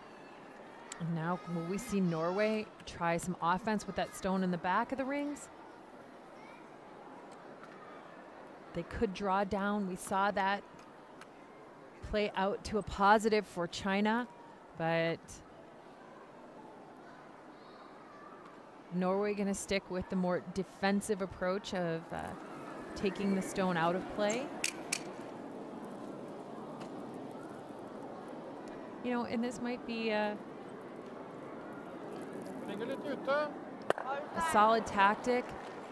Stordal hasn't executed on his draw as well, so his skip is going to try and get the most production he can out of him, and that's the takeout game right now.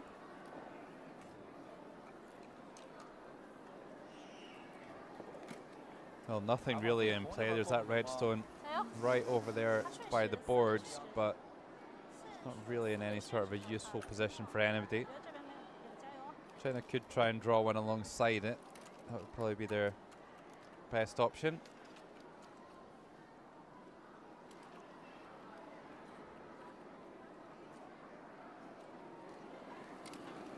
Of course, they're going to the other side of the house.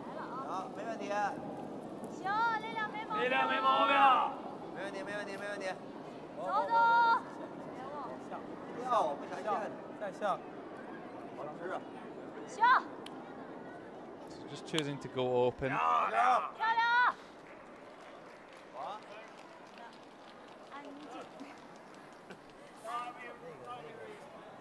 He's pleased he found a little bit of draw weight there. That's going to help his numbers.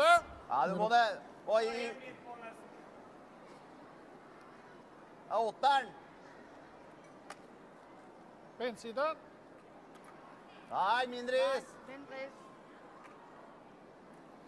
Oh, they talked about maybe throwing the other turn and then went back to the original call. Yeah, I just wonder if they've been thinking about previous shots and some of the misses that they've had down this line, both from Severson and from Lorentzen. Yeah, it's not about the spot in the ice. It's how they're choosing to handle it. No problem on that one.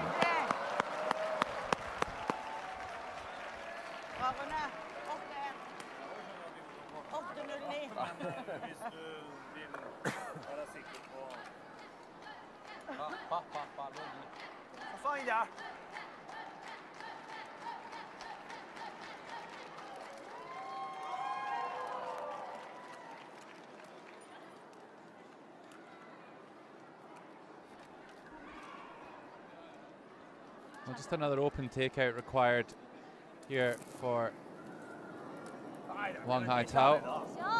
Should be straightforward.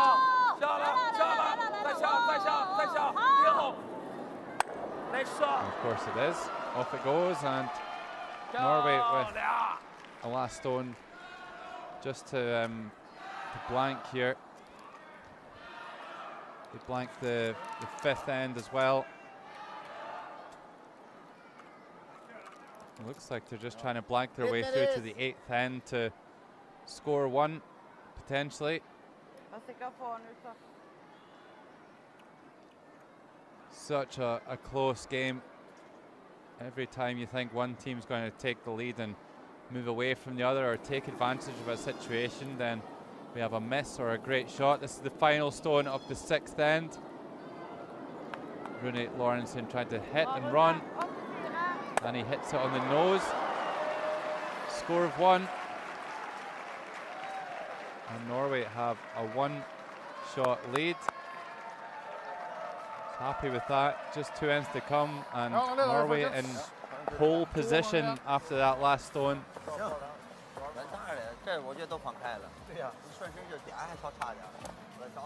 So this really could still go either way. After 6 ends, Norway with a one-shot advantage.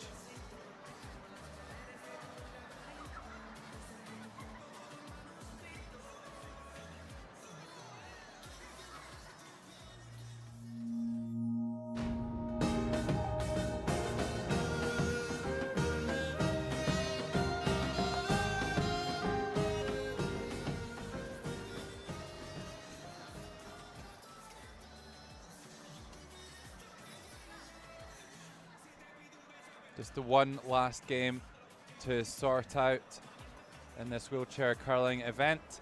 Gold medal game. Canada already bronze medal winners.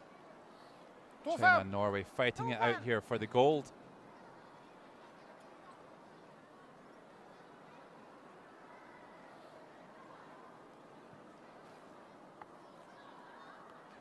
Just 2 ends to play here of the regulation 8. This is Cecil Loken getting us underway. Norway forced to score 1 in the 6th end, and therefore they start the 7th. That's Justine Stordal holding the brush there, skipping for the time being, as Rune Lawrenson's clearly just nipped off for a quick refreshment break.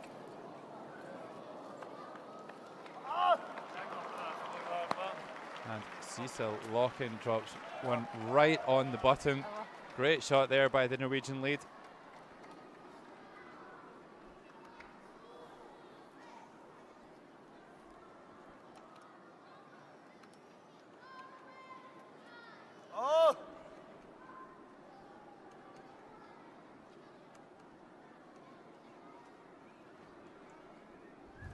Well, no prizes for guessing what shot that China are going to call here. It's their favorite. They get the takeout going. It's a really well delivered stone there by Yang. Oh, actually it's overcurled. I thought the stone was on the other side of the center line, and a complete miss. Wow. The center line's been a little tricky. It's been a little tricky. Well, now Norway can throw a guard on that stone and maybe steal. They could be thinking steal here already here. Well, with a well-placed guard after the perfectly placed draw, steal is absolutely possible.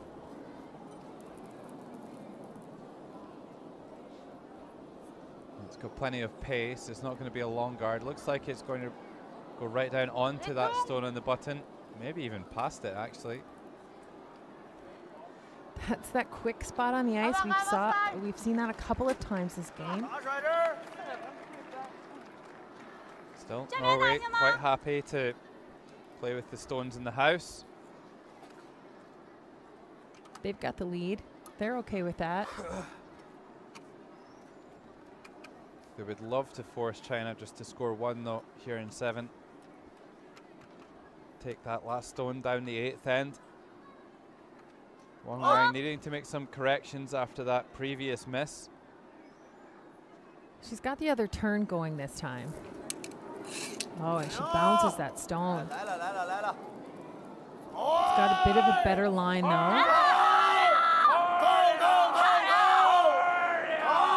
you have the double? No, not quite, but a great shot. She sits count in the center of the rings, right in front of the Norwegian stone.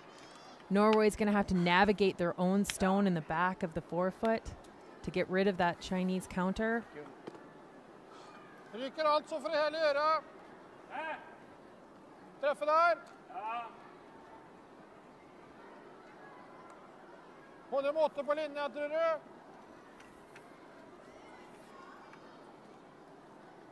Well, in the distance there, I think I could see Rune Lawrenson just returning to the field of play.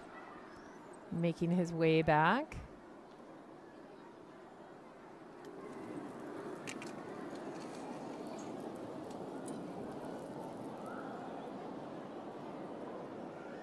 Severson trying to make the takeout here. It's over curling. And he loses his back yellow. Keeps China intact in shot position. Yeah. So that was the danger. It was a tough spot to navigate. Wang Meng set that up beautifully. And Severson over curls a bit. He's not been at his best today, Severson.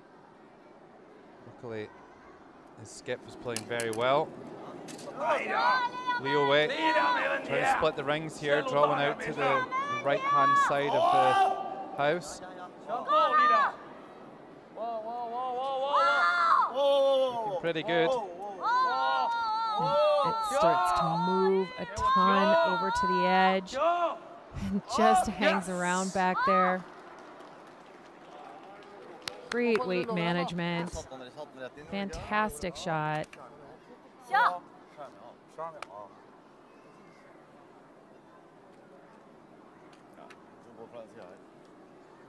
China line 2, and Lawrenson and Stordahl just having I think, a little bit of a handover discussion. Yeah, how was the ice moving? What did he see?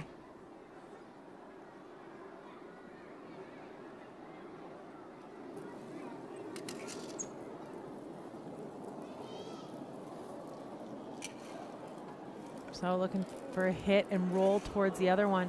That's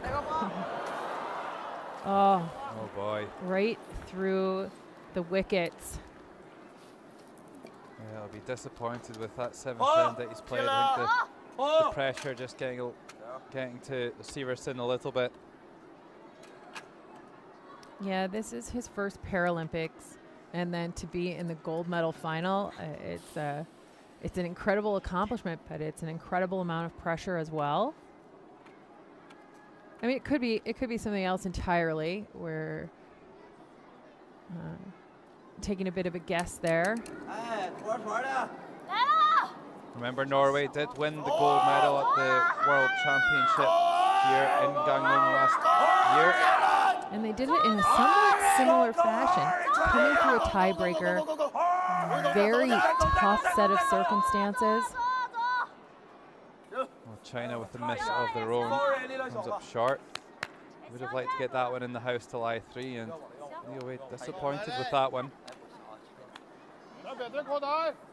It's not a terrible setup, though. That's a corner guard, and with some patience, they might be able to work their way over towards that. They could hide a rock behind there later in the end.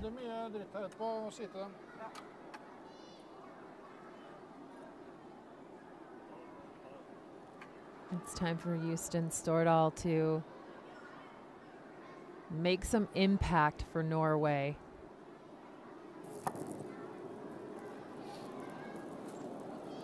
Not a lot of rotation on this one from Stordahl. If he just lost it when the stone lifted there on the release. Good enough to make it go, though. A ton of pace on it.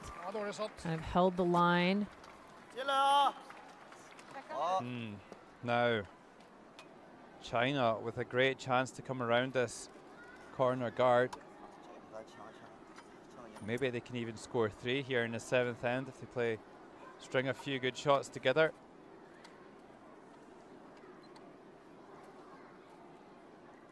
A wise coach once told me, before you can score 3, you must secure your score of 2.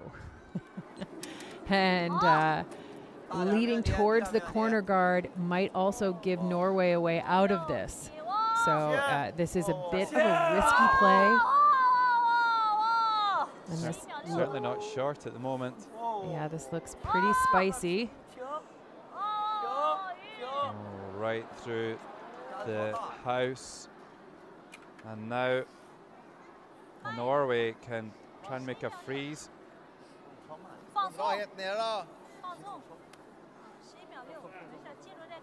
The pressure cuts both ways.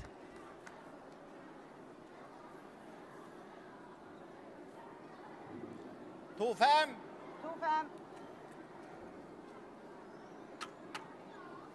think they're just playing a straight draw, maybe, rather than the freeze.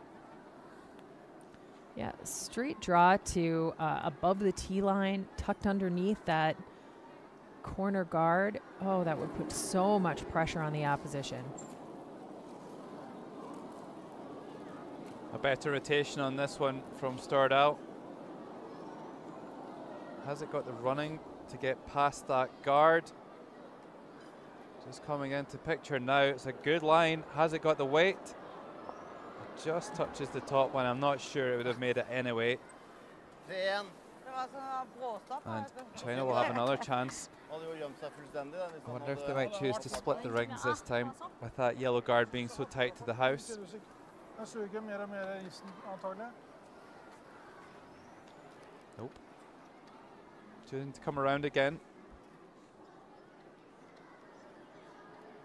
Ah. Ja. The bonus to this is that this man is the one who just threw down the path.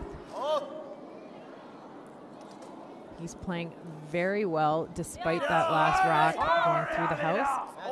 So this is about a minor adjustment. He needs to take 6 or 7 feet of weight off the shot. The pace looks great if he's got the line. This is a fantastic shot. They would have loved it a little bit deeper, but he made a nice adjustment from the heavy rock he threw the first time. And Chen Jianxin helps China sit count 1 and 2. Yeah, and remember that is a shot lying second shot in there. It doesn't have to be fully in the house, it just has to be touching that outer blue circle to be in a scoring position. Now, Brunei, what do you fancy here? Well, if he's throwing the draw, that is a bold decision. It looks like his third is positioned for the draw. Be om litt mer is, da. Go for the double takeout and 2 reds. Få litt mer! Probably be the safer decision, and that way that you're pretty much thinking, well, at least China aren't going to score more than 2, and we're still in good shape to win the game. You know, this is a flashback to the third end where Rene made an incredible draw, but the situation, the setup was very different. This is going to be a tough rock to tuck around. This is such an aggressive shot here from Norway. Needs to be made. If not, they're putting 3 or maybe even 4 as a possibility. Heavy.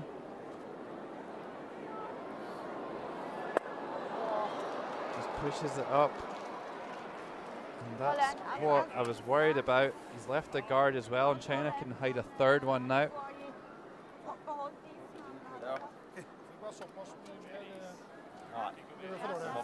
Yeah, the risk reward here was, I think it wasn't even. It wasn't even math.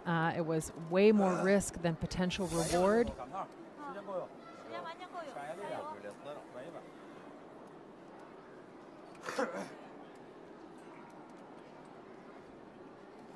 Well, that draw coming down now, right down the right-hand side. Wang Haitao, the draw shot has not been his friend so far today. Just 33% for 6 draws. We'd love to make this one though. If you could force one more mistake from Rene Lawrenson in this end, then the game could almost be out of sight and the gold medal would almost be there for China. It's looking a little bit light though. Yeah, not even close here from Wang Haitao. Now Rune is going to have that same draw once more. A couple of guards to draw behind now.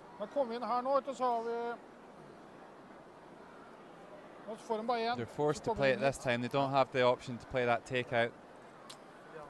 Yeah, this is now the only shot left for Norway.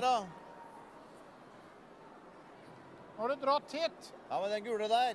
Ja, men har du nettopp dratt I hit? guess they could play the tap. Så bare 1 meter til. Må treffe Seems to her. up the level of difficulty for the Hvor fort gjort er det ikke å gå thrower. dit da? Hæ? Hvor fort gjort er det ikke å slå i den? Han ligger med 3. This may be an opportunity for Norway to call a timeout. Prøver det, tror jeg. Hva da? Well, the other option could be to play a raised takeout on that Yellowstone that Få just to på is på yttersida av den gule, the den left innerste. of Justine Stordal there. Yeah, the middle stone. Ja. No, undecided at the moment. Hæ? tough spot here. You would have thought that if Rune threw a draw with his first one, that he would do the same again with his second. Yeah, that seems the natural choice. But it looks like they're going to try and make that run through the hole. The angle takeout through the hole. Force the Chinese skip to a draw against that single point. You wonder why he didn't hit on his first, and now he's playing a run on his second. Yeah, this is Rune Lorentzon's final stone of the 7th end. Maybe the pressure just getting to the Norwegians a little bit. And this one's curling hard and will over curl onto the red. Squeezes one in. Has that gone in for second shot? It might have, but I'm not happy with that throw. He is not happy with that throw. China sitting count 1 and 2. They need the full 12 foot for a third point. Just not even close in the end there, and I think that the call on his first shot may well be the one that he rues there. Played the draw, came up short, and now China drawing for a huge score of 3 here in the 7th end. Final stone, Wang Hai Tao. He's not made many draws in this game, but if there was a time to do it, it's right here and now. He was short with his first one, and this one's got some running on it. Needs it to stop. Oh my, right on through the house. Only a score of 2 for China. What a chance to move 2 shots ahead with just one end to go. And Wang Hai Tao just cannot work out the speed of the ice at the moment. It's been a real struggle for him throughout this game. And it's going to be a one-shot game coming home. Norway trailing, so they do have that last stone advantage in the final end.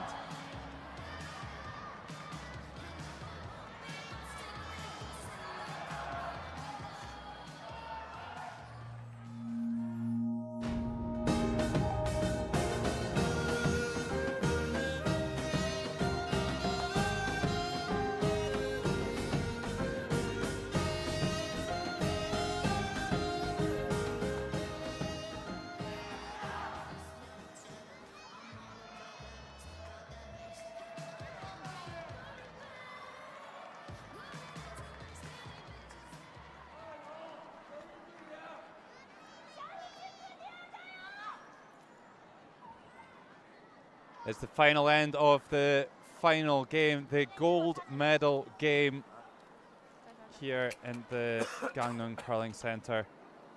The 4th edition of the wheelchair curling event since its inclusion in 2006. We've never had a gold medalist other than Canada. They've won the first 3 events in 06, 10 and 14. They won the bronze this time. This time it's going to be China or Norway getting the gold. And there is literally nothing between these 2 teams. One shot on the scoreboard. Norway have that last stone advantage. We may well see an extra end yet. And Norway have been particularly strong in the extra ends. They've won their last 2 or 3 games coming through one. So Wang Meng just throws into the front of the house. Norway, so tough. They have been on the edge of elimination really since the beginning of the tournament. Those opening 3 losses, if anyone can answer in this moment where they're down, their backs against the wall, this is their last chance. It is this team from Norway. Trying to come around that stone at the top of the house, not interested in using the free guard zone. And perfectly done by Cecil Loken. She knows exactly where the button is. That is a huge shot, given the circumstances, the pressure, what is on the line.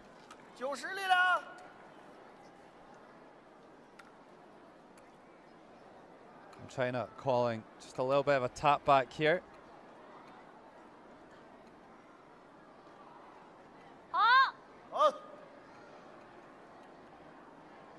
So she makes the ready call. Talking to her stone. Can you make it do what she wants it to? They can either play on the yellow or chip the top red. Wouldn't be a bad result either, just to open it up. And looks like that is what's going to happen. Good shot there by Wang Meng. Rocks piling up in the rings. And even under all this pressure, there's still time for a big smile from ear to ear. Yeah, and a high five for her teammates. Yeah.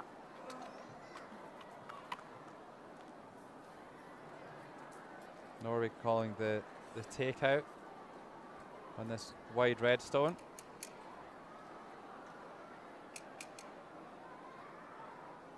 Cecil, she's lining everything up. She gets herself set, and she torques that wrist right over the top of the delivery stick. All in line, lots of force, turns that wrist, puts the rotation on the rock. Looking pretty good here. Might get a roll inside. Nicely done to lie too, though. Fantastic takeout.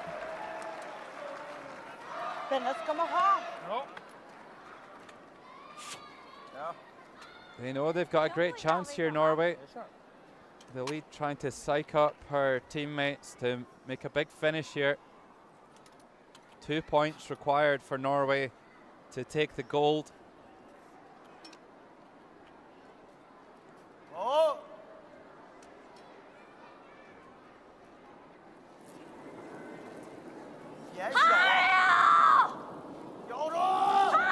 Leo away with the same takeout on the same line. Looking for the double. Oh, hits it thin and runs through. So close there to making contact with that shot stone.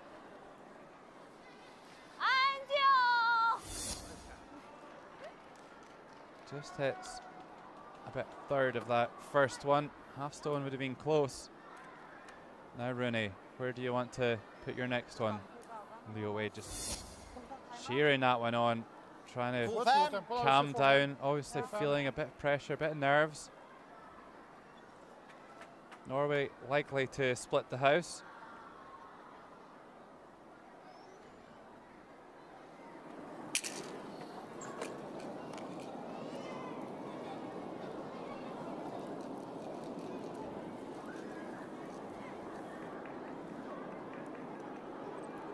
Well, anywhere kind of in the white circle here is a good shot. Severson, though, still continuing to struggle. That one right on through.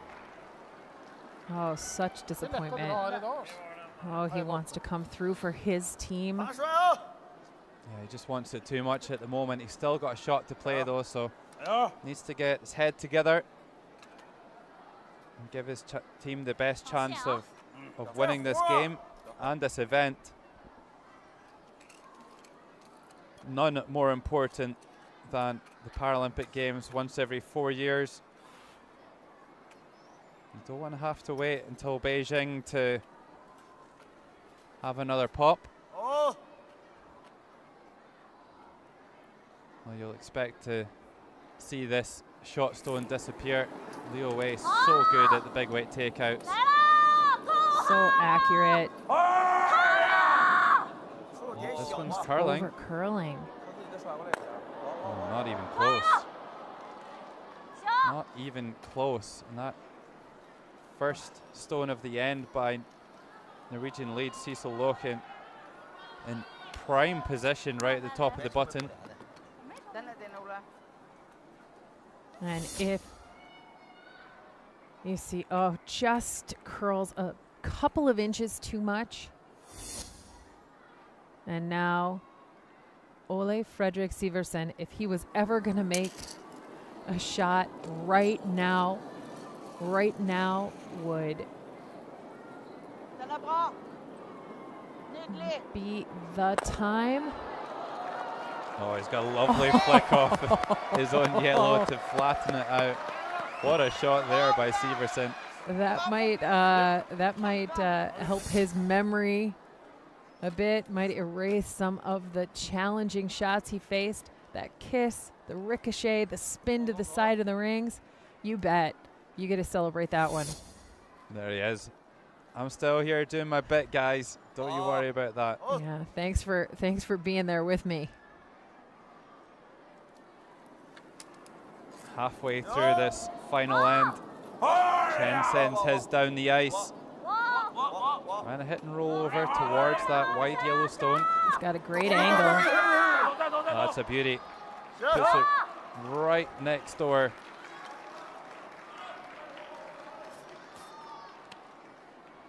Norway have got a tough task on their hands to score 2 here. They need to pretty much play a perfect end. No guards in play. That was their decision. Didn't use the free guard zone. Well, they knew their lead could put a great rock in play and put some pressure once Wang Meng, the Chinese lead's rock, wasn't in the perfect spot. Now we're looking for the perfect hit and roll. It's curling a ton. Oh, he's missed it. And again. He has missed it on the inside, and Norway just can't seem to string a combination of stones made together. Over curls, and China favourites really now in this game. Still a great chance for Norway to score 1, but that would take him to an extra end, and then China would have the last stone.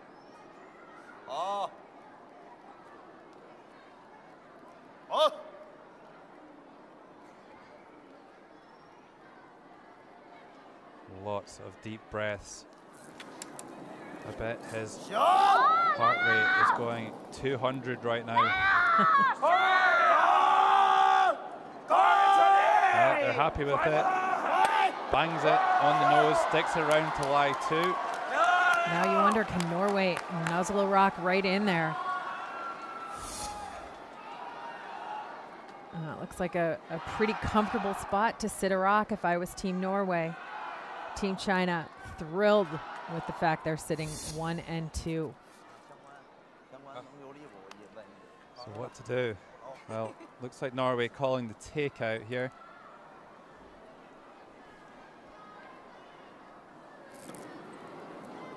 We've switched turns, going the other direction.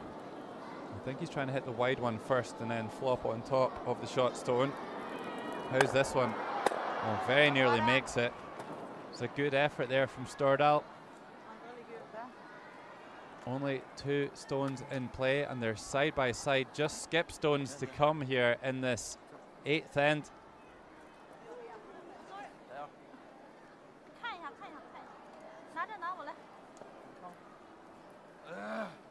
Well, what Wang Haitao's takeout game has stayed really strong throughout.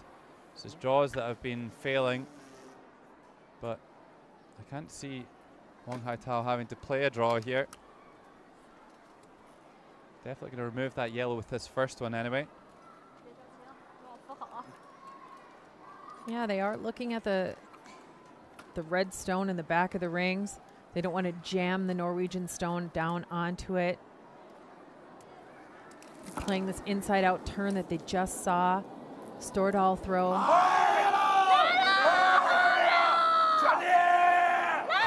Wanting it to curl. Oh, perfect shot.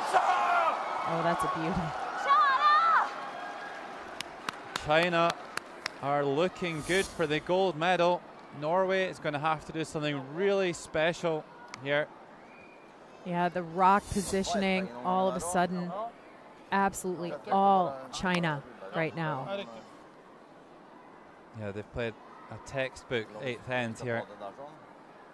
And Norway really with nothing to work with, no opportunities.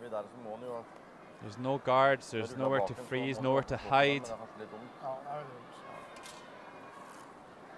Is Wang Meng praying for gold? You know what? She's done all she can. She has made so many shots. She has motivated and cheered her team on. And Norway's going to take its time out.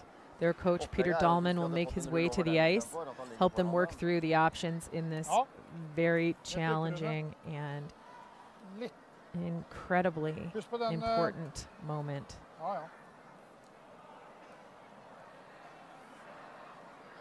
Well, it would be huge for Norway to win this, wouldn't it? It would Det vil bli pretty shot da much uansett. secure Nå kommer Vegard. Rune Lawrenson and Justine Stordal's position as the greatest wheelchair curlers ever. They're certainly up there with the likes of Jim Armstrong of Canada and Sonia Gaudet and Ina Forrest of Canada. Ja, det må jo ut. Den, ja. Ja.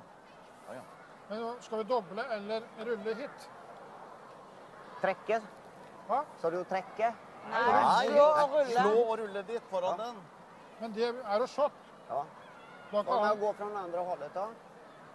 Då är det risk att då har du chans på dubbeln, men då blir det risk att du blir liggande där så han knackar och får dig ut och rullar här. Ja, men slår vi på den så är det ju lite äckligt för han också då och så ska pröva att... Ja, men du rullar ju hitåt. Nej, rulla dit foran den. Ja, på den sidan ja. Ja.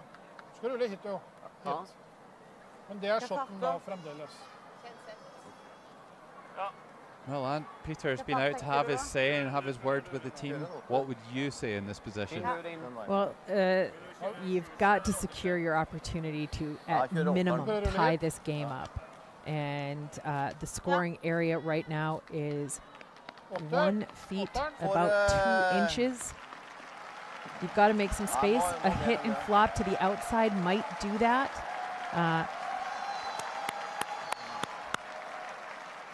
You might want to roll farther away than sit right on top. If China were to ever get really aggressive and really bold and throw a guard on that, you'd have stymied yourself. So you might want to roll a little bit farther away and guarantee your chance at the extra end.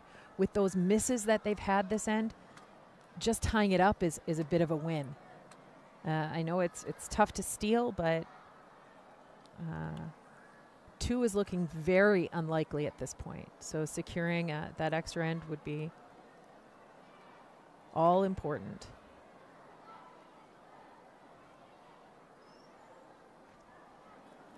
Rune Lawrenson sends his second last stone of the 8th on its way. And it is running. Maybe get then double. No, he's made a good effort at this hit and roll and at least opens up that 4-foot, like you said, Anne. Yeah, I know that's not exactly what he wanted. He wanted to sit right in front of the Chinese stone, counting on the fact that they would try and blast at it. Maybe it would stick around. But this also shows him how to make his next shot that he might need. He's like, that's okay.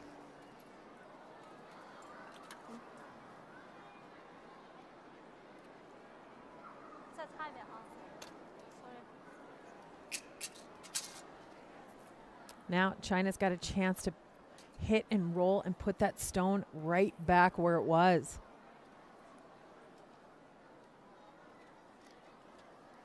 First goal, primary objective. Wang Haitao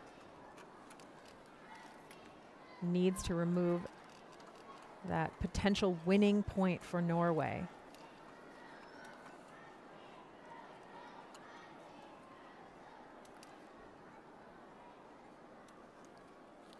Well, you can cut the tension with a knife here. Everybody in behind, trying to see where this one's going, holding Wang Haitao still. He delivers his final stone of the regulation 8 ends. Just needs to get that Norwegian stone out of there, really. Running a little wide at the moment. Oh, he does enough to chip it out and sticks around for shot. Does lose one of his own though. And Rune Lawrenson needs to make this final stone to force an extra end. They've never really been in this game. Wang Haitao a little bit more wayward than we've seen with that final one, but the reaction says it all. Picture says 1,000 words. Yeah, he's happy that that he got to that shot. And now this is a tricky spot in the ice. Well, final stone of the 8th end, a must make here for Rune Lorentzen to extend this game. And if he makes it, we'll go to an extra end. He has. Unbelievable. Stone cold under pressure. Rune Lorentzen makes the hit and stick and ties things up after 8 ends. There's Rike Iversen, the alternate on the Norwegian bench. China played a really good 8th end there, and Norway just forced to take one. We're going to need an extra end to sort this one out, though. It's 5 each.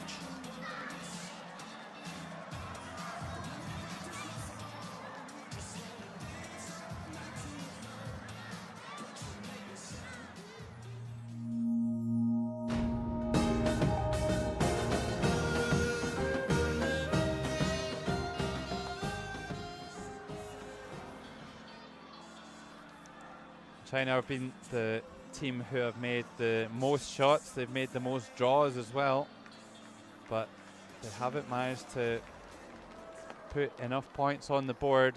They do still have the advantage. They're still favourites here for the gold. Thank you. We're going into a 9th end to try and separate these two teams. Unbelievable drama.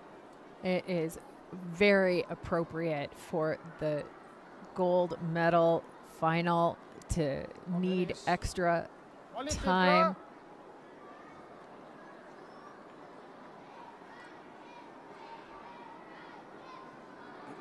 And each team's goal is going to be really, really clear. Norway needs to take advantage of the free guard zone, put 2 rocks on the center line right in front of the scoring area.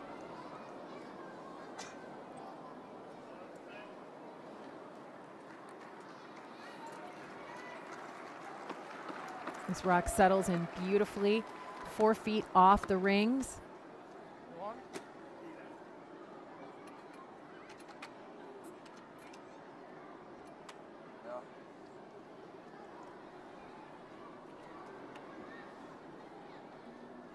Well, you know, Norway have been in extra ends in both their last round robin game and the semi-final and come through them both. They stole to defeat Slovakia to secure their place in the semi-final. They'll need to do it again here to win the gold medal.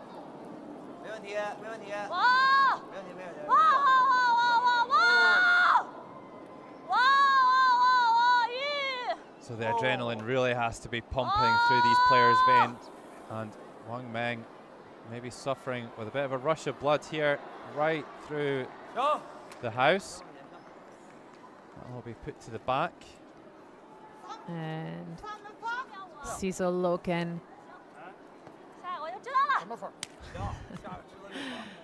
Oh, her indomitable spirit is something to remember from these games. The pure joy with which Wang Meng plays the game is enviable for anyone in sport. Yeah, she's having a party out there.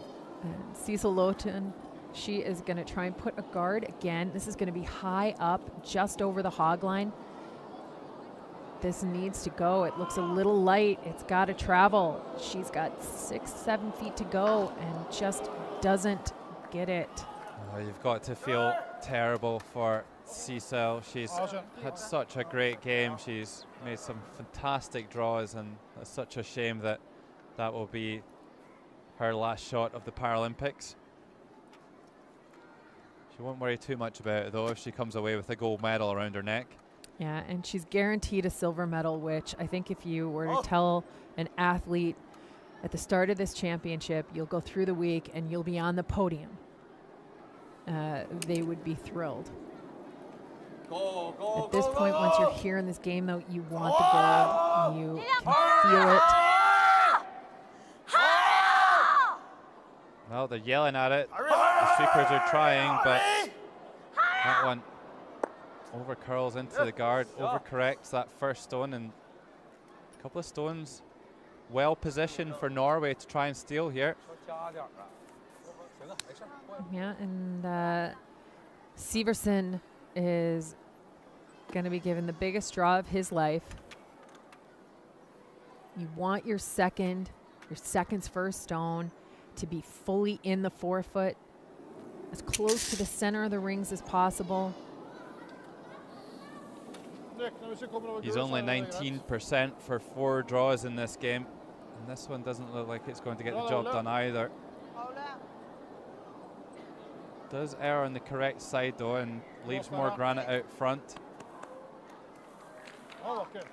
Yeah, and I think it'll be tough to remove all 3 of those stones if anyone can handle that job. Oh, we're gonna see. I was gonna say, is he gonna draw?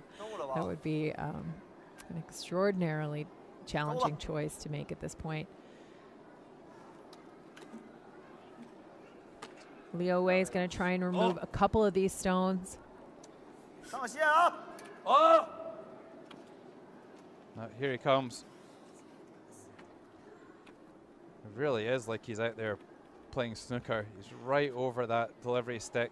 Yeah, he's playing snooker with a 42-pound rock that he just manages with just incredible power. He's going to get a... Oh, he just misses. Over curls a bit. Well, Severson with another chance at this come around draw.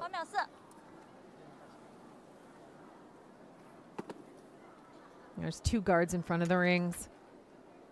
The key to this for Norway will be to get one in there in a scoring position before China remove those guards. It's got to happen right now.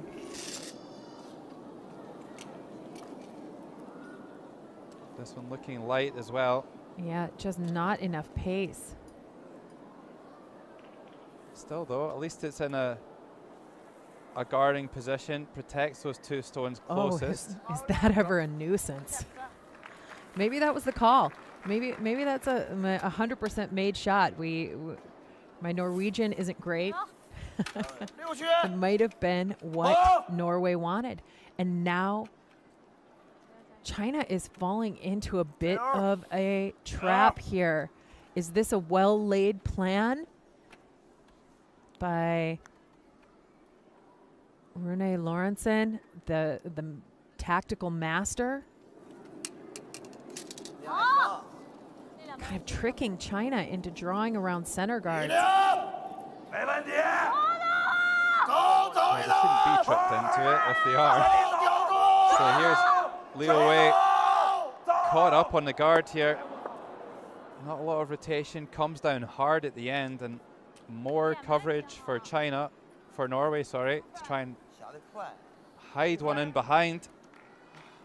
China making things very difficult for themselves.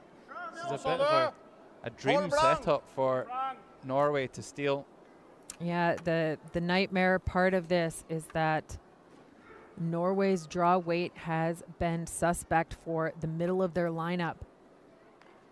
Justin Stordal has not made one yet. He's got a chance right here to negate those numbers completely. One well-placed shot. This has got a lot of line. It's quite outside. It starts to bend. It's trying hard, and it's going to find the house. How close can he get? How close is it? Into the white 8-foot circle. And Norway lying shot position here. This kind of situation, this is an absolutely any team can win this game now. The last stone advantage is difficult. The way China are calling this end, I'm not even sure the last stone advantage is an advantage. This is just an old-fashioned shootout. Yeah, this is a race to the center of the rings. Who's going to get there first? Chen Jianshin, he's had a fantastic game. super strong. This is over curling. He's gonna tick on the shot in the rings. He was way light. Now does Norway try that same turn and choke off any access into the rings? Or do they come and try and tap their own? Couple of options here for Norway. They're gonna go to the tap.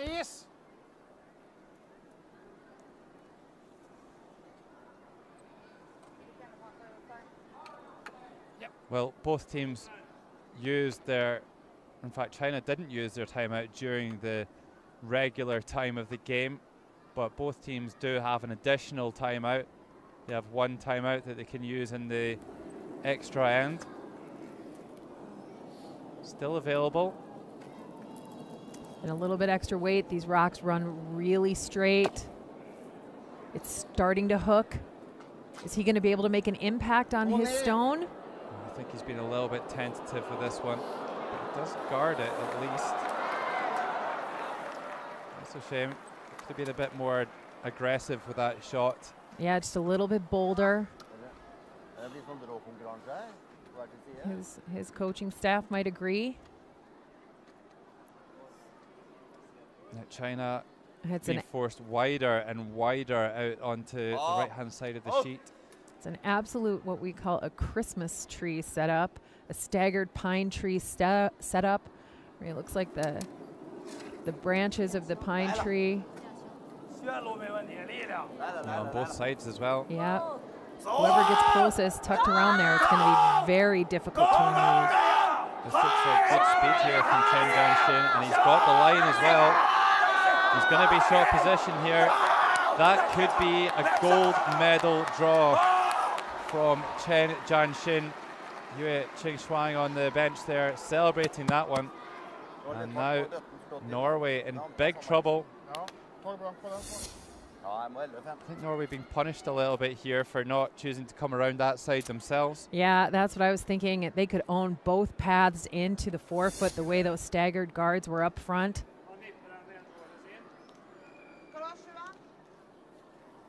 Well, Rene, you've pulled out some absolute beauties throughout this event, and a couple of great shots in this final as well.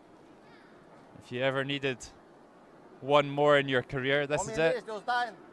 And this needs to be a bold throw. He needs to throw about back line weight. He needs to just chip his stone over in towards the button.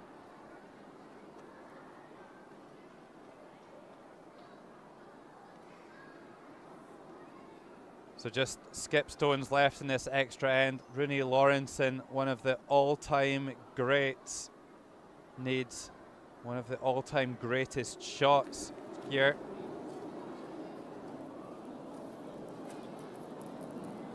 So running straight, hanging out there, waiting for it to curl. Needs to come down now, needs to come down. Just misses the edge of that. That is so close to being made. Great attempt, nice weight as well by Lorentzen. So Rune already lining up the timeout for his last stone. Oh no, sorry, China have called the timeout. So they know that they're in great position here. Looks like they could just throw a guard on that left-hand side of the sheet, and Norway would have a really tough job getting into shot position. Yeah, at this point, a rock anywhere out on, really on that tram line almost, or just outside. That's Yue Qingxuang, the coach. Quite a few of the players in the Chinese team in their biographies named her as their sporting hero. She won the World Championship here in the Gangneung Curling Centre in 2009. It's in the World Women's, of course. And I'm not sure you're allowed to put your brush out there, You fella. are not allowed to put it outside the field of play. I think that would be an official arriving on the scene, or Yeah, you got to move up the sheet. No, and you can't be Yeah, you can. Okay. He's getting a little help with the rule book. If it hadn't come from Justine Stordal, I'm sure there would have been an official arriving on the scene soon. Now, Chen arriving just about at the halfway line here, the way he's hitching up the ice. Yeah, it's incredible. You know, there is another option. I kind of want to tell China they could cross the center line. Yeah, you can play the other handle, guys. You can play the That's other allowed. turn. It is allowed. We see this quite regularly. They're much more comfortable playing outside in. They play this turn with regularity.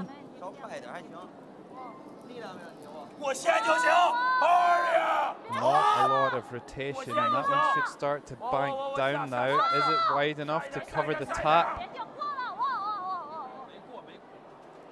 It isn't, I don't think. No, they seem pretty happy with it. Maybe just. Well, I think we'll see Norway call their timeout here, likely to weigh up their options. Just one stone each to come in this extra end. Oh, that's pretty good there. A little bit less weight than the previous one. I think the shot's still there, though. Just need to bend it like Beckham. Yeah. This is a very tough visual. You have to believe. If you're Rune Lorentzen, you have to believe the shot is there. This is without sweepers as well. An even more difficult task for the great Norwegian skip. Just trying to tap that yellow stone into the forefoot, into shot position. If he doesn't make it, China will be the gold medalists. It's on its way. Plenty of rotation. Needs to curl. Needs to curl now. He's past the guard. Oh, what an effort. What an effort. It's not good enough, though.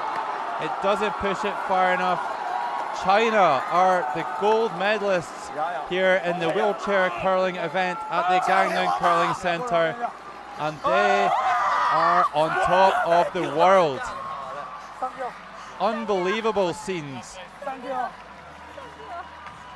What a game of curling that was between two great teams. Wang Haitao, probably the most valuable player for any team throughout the week. He is a force in the sport of wheelchair curling, a force. And the tears will start to flow of happiness for China. Wang Meng is beside herself. Xing Shuangyue, the coach, well done to her. Coaching this gold medal winning team from China. It'll be exciting for them to be back in 2022, defending on home turf as well in Beijing. Final score here in this gold medal game. In an extra end, People's Republic of China 6, Norway 5. So China take the gold medal, Norway the silver, and Canada take the bronze. Watch yourself, guys. The flags are coming down. Maybe the cuddly toys will start coming as well. Yeah. I think Norway played an excellent game. They need to be so proud of themselves. A silver medal is an incredible accomplishment. Yeah, that silver medal here at the Paralympics really completes the collection for Rune Lorentzen and Justine Stordal. They've won all 3 colours of medal at the World Championship, 3 times world champions as well. And at the 4th time of asking, Rune Lorentzen gets his Paralympic silver medal. The missing one, the elusive one. And the highest performing team of the week here, really up and down the lineup, game in and game out, was Team China. And this is a hard-earned, well-earned gold medal for them. Committee would like to thank our incredible volunteers think a lot of teams will be paying a lot of money to get Ching Xuan Yu along to events in South Korea in the future. She seems to be a bit of a good luck omen. A happy hunting ground for her, having won the Worlds sure in is. 2009. Coaching this Chinese team to the gold medal here. They weren't the favourites at the start of the week by any stretch of the imagination, but the youngest team, and what a future they've got. They could dominate world curling for years to come. There's the stats. Wang Haitao, the skip, playing a little bit below his best, but his pals were out there doing the job in front of him. Middle order struggled a little bit for Norway today, but Rune Lorentzen once again pulling out some of the key shots at the right times, just when Norway needed them the most. Unfortunately, he couldn't make that last one in the extra end. It was a great attempt though.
Canada bronze medalists, they overcame the hosts Korea in another really tight game earlier on this final day.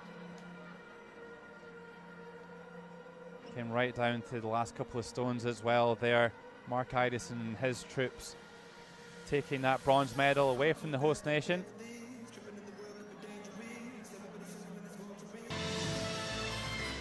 Please welcome the medalists. Field of play for the last time in the most wonderful way.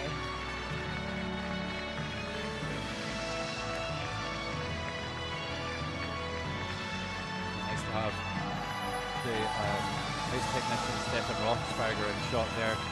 Like the opportunity to say what a great job they've made of the ice conditions this week that's promoted such brilliant games of curling, super high performance levels from all teams, even the ones at the bottom of the round robin standings.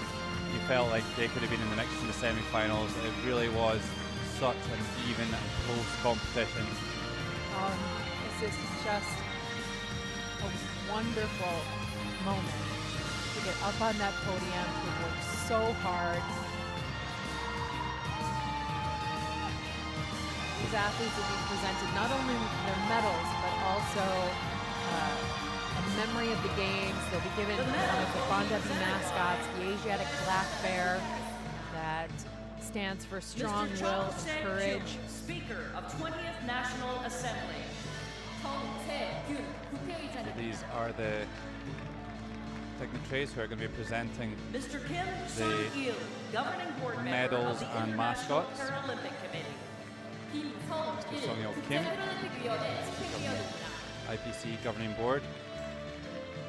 Ms. Rita Van Driel, governing board member of the International Paralympic Committee. Rita Van Driel from the IPC Governing Board as well. Accompanied by Ms. Kate Caithness, OBE, President of the World Curling Federation. Kate Caithness, the President of the World Curling Federation. Mr. Colin Like Branshaw, the mother of curling, isn't she? General of the She World is. Curling Federation. This is the guy behind the scenes who coordinates everything on a day-to-day Ms. basis, Yu Mr. Eun-hye, Colin Grameslot. Member of Education, Culture, Sports and Tourism Committee, National Miss Assembly. Eun-hye Yu, member of the National Assembly.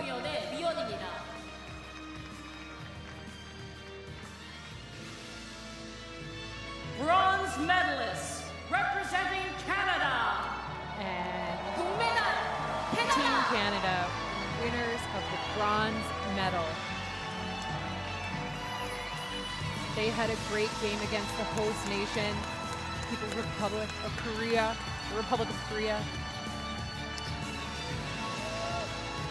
This is the first time Canada is not winning the gold, but it is an extraordinary moment to come through those medal rounds and win this bronze medal. Their alternate, Jamie Anseu.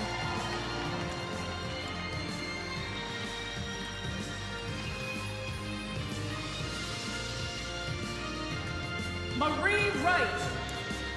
Marie Wright.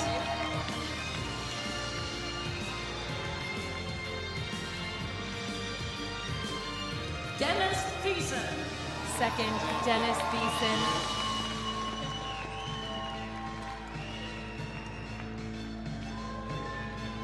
Ina Forrest. The third vice gift for Team Canada. Two-time Paralympic champion and now bronze medalist, Ina Forrest. Mark Idison. And Mark Idison, skip for Team Canada. They received their medals from Ms. Rita Van Driel, the IPC governing board member.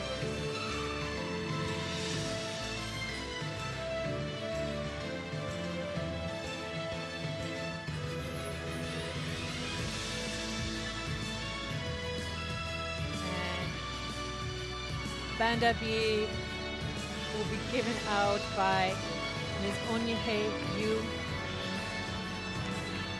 She's a member of the Education, Culture, Sports and Tourism Committee in the National Assembly.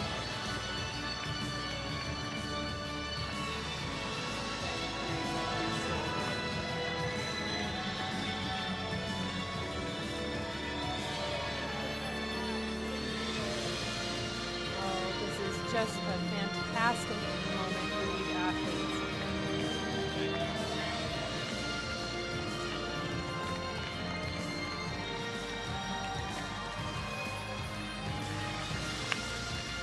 And there you have your bronze medal winning Team Canada. Silver medalist. A big well done to the Norway. Canadians, defeated Korea in the bronze medal game.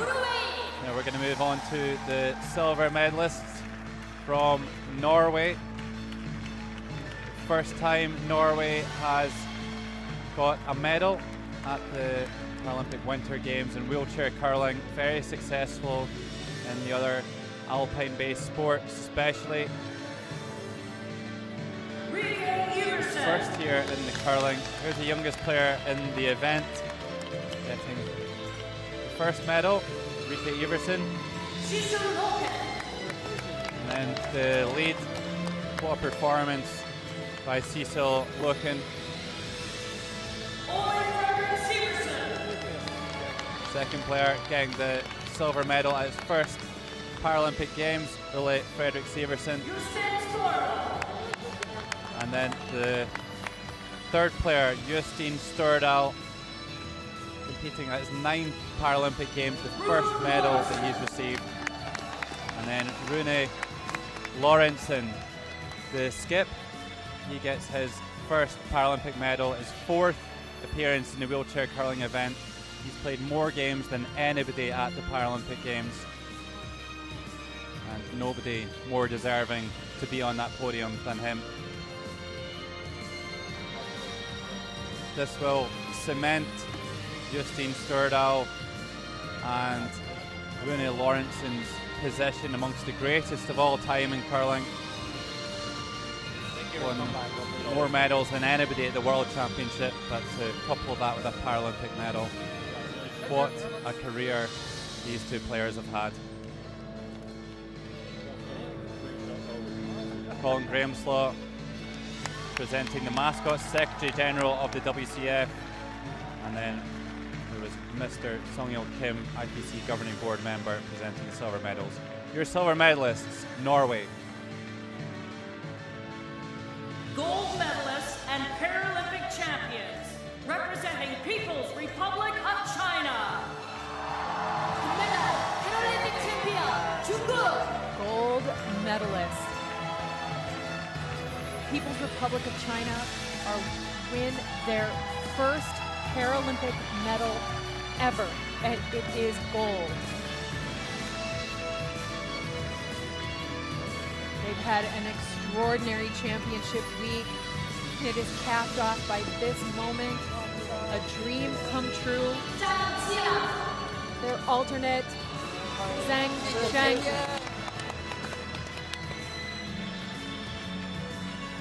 Their lead and emotional leader, Wang Meng.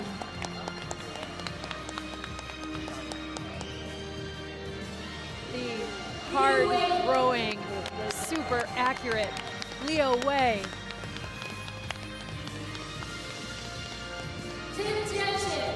The utility man, Chen Zhenshin. And Wang Haitao skip for Team China.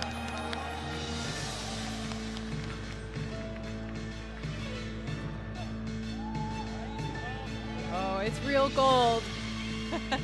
They do the traditional, put their teeth marks in those beautiful medals. And Kate Caithness, president of the World Curling Federation, will deliver the mascots to these fantastic champions.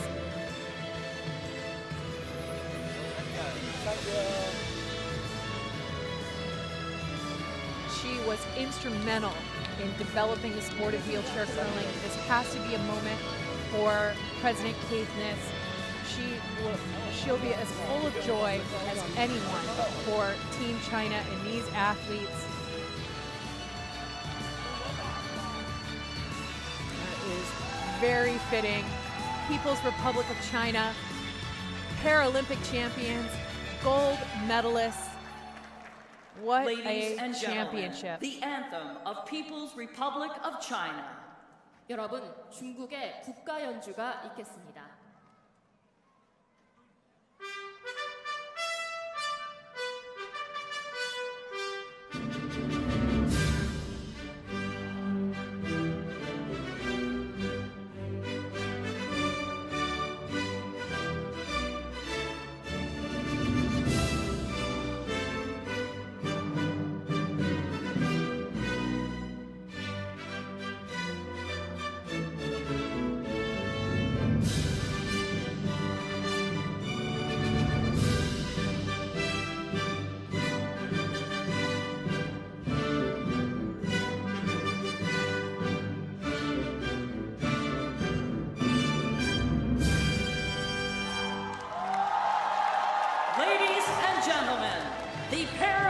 Paralympic medalists.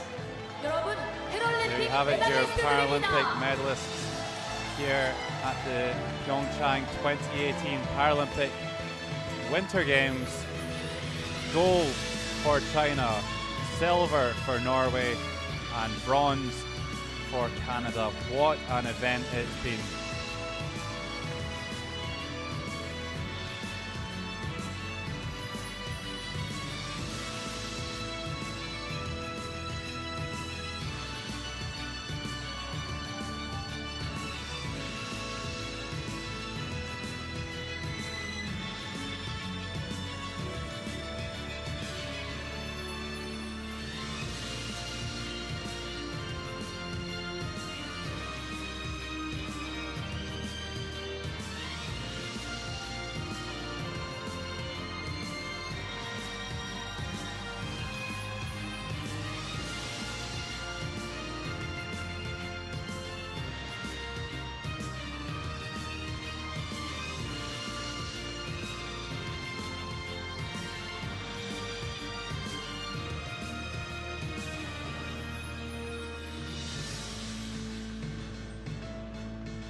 Well, throughout the curling world, the players, not only competitors, but also great friends as well. So much camaraderie between the teams.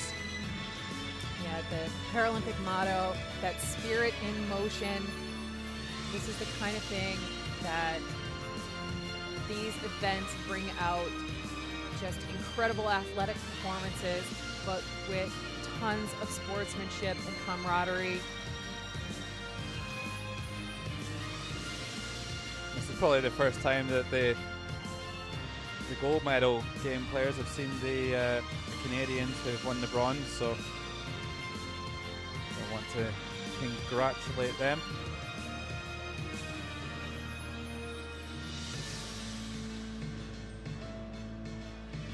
Yeah, it's not just handshakes at the end of the game. It's been hugs all week long. These athletes really are rooting for each other. They want to win so much, but they know that they are unique in the sporting world. 35 countries play the sport. 12 qualified for the right to contest here for these medals, and left standing Team Canada, Team Norway, and Team China on top of the podium. It's been a beautiful week of curling. It's nice to see it finishing up with these greetings. Yeah, so congratulations as well for 4 years of hard work paying off.